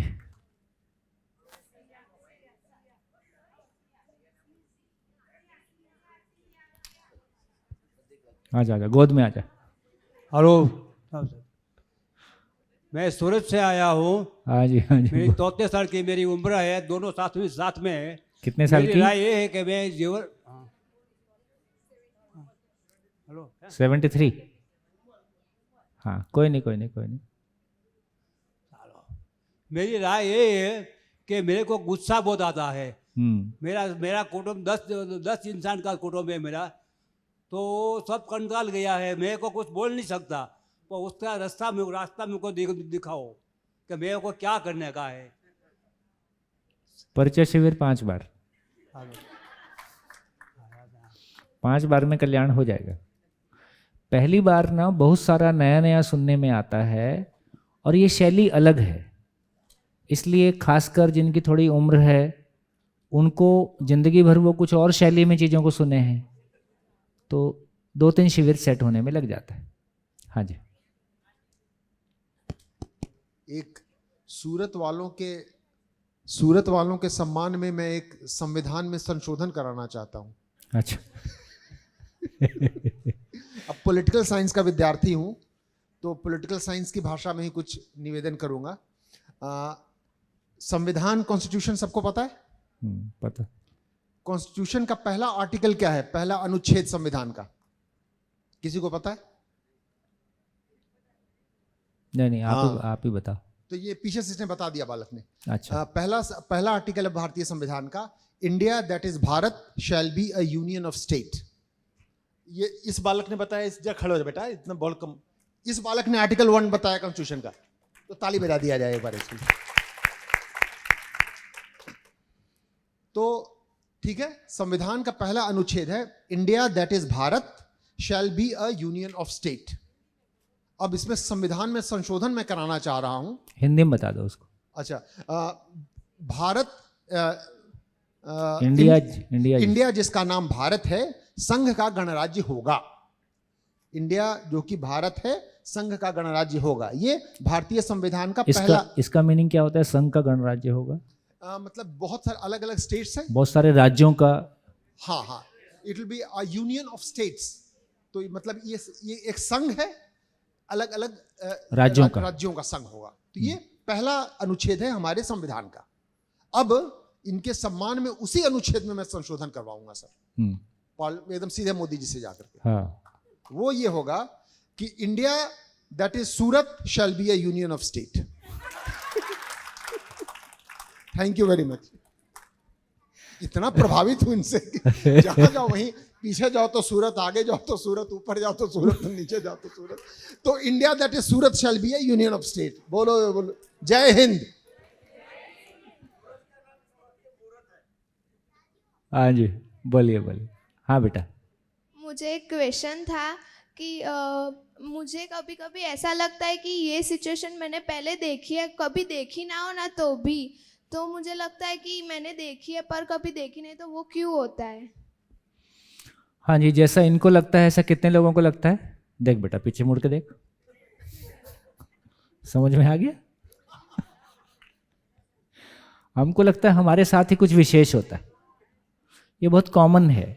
इसका मतलब जीवन में अनुमान क्षमता है। अनुमान क्षमता का मतलब भविष्य में घटने वाली घटनाओं को देखने की क्षमता है, और सपने में कोई जगह में वो देख लेता है, और जब वो व्यवहार में घटता है तो लगता है कि मैं तो देखा हूँ इसको, तो कहीं सपने में उसको देख लेते हैं। तो इसका मतलब है कि मैं का पोटेंशियल, मैं की क्षमता कितनी अलग है, उस पर हमारा ध्यान नहीं जाता है।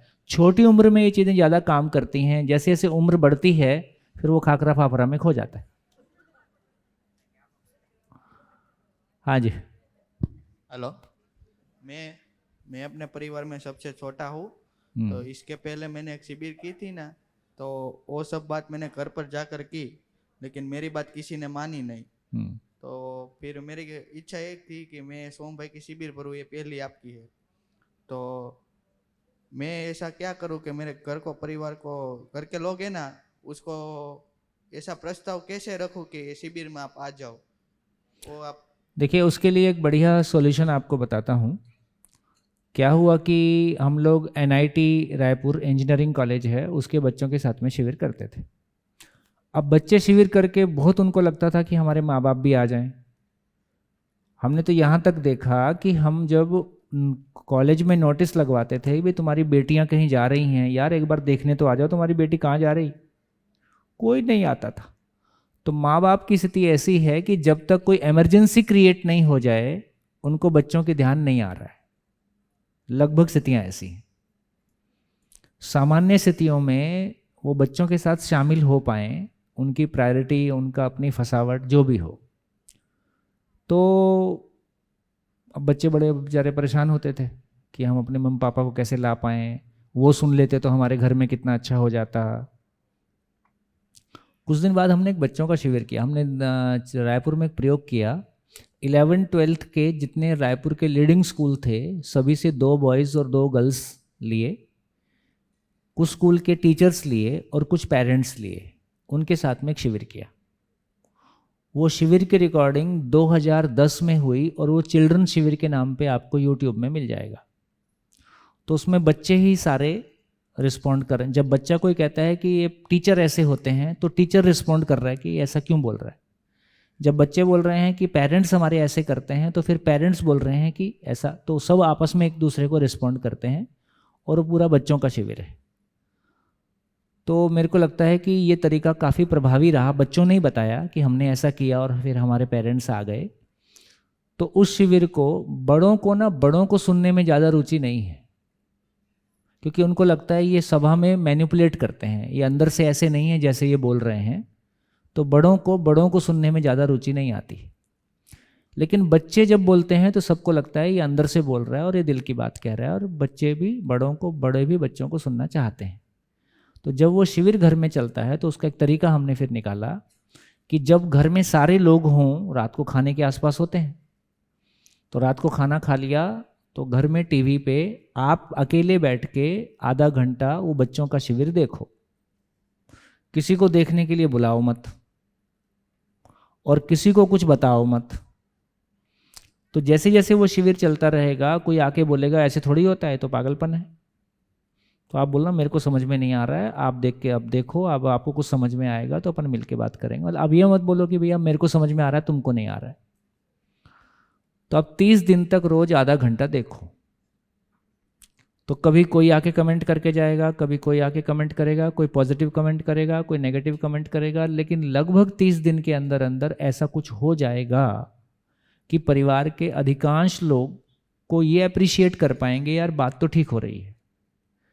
और जिस तरह से बच्चे बात कर रहे हैं, जिस तरह से उसका रिस्पॉन्स आ रहा है, क्योंकि वो सारी समस्याएं हर घर में उतनी ही होती हैं और सारी चर्चाएं वहाँ पे निकल के माँ बाप का पक्ष भी आ रहा है, टीचर का पक्ष भी आ रहा है, बच्चे भी अपना पक्ष रख रहे हैं। तो उसको सुनते सुनते एक घर में ये एक्सेप्टेंस आ जाता है कि बात ठीक हो रही है और एक बार ये देखने लायक है, तो उसके बाद काफ़ी लोग मान जाते हैं, ऐसा हमने देखा। तो ऐसा आप कर सकते हैं। धन्यवाद। उठें लास्ट।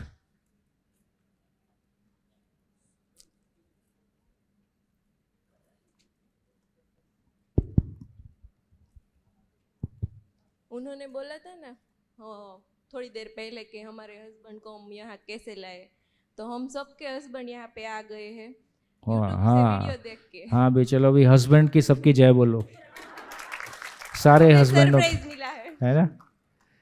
ठीक है, लौट के इनका परिचय सुनेंगे, है ना। अभी ब्रेक करते हैं, फिर मिलते हैं ब्रेक के बाद। धन्यवाद, नमस्कार।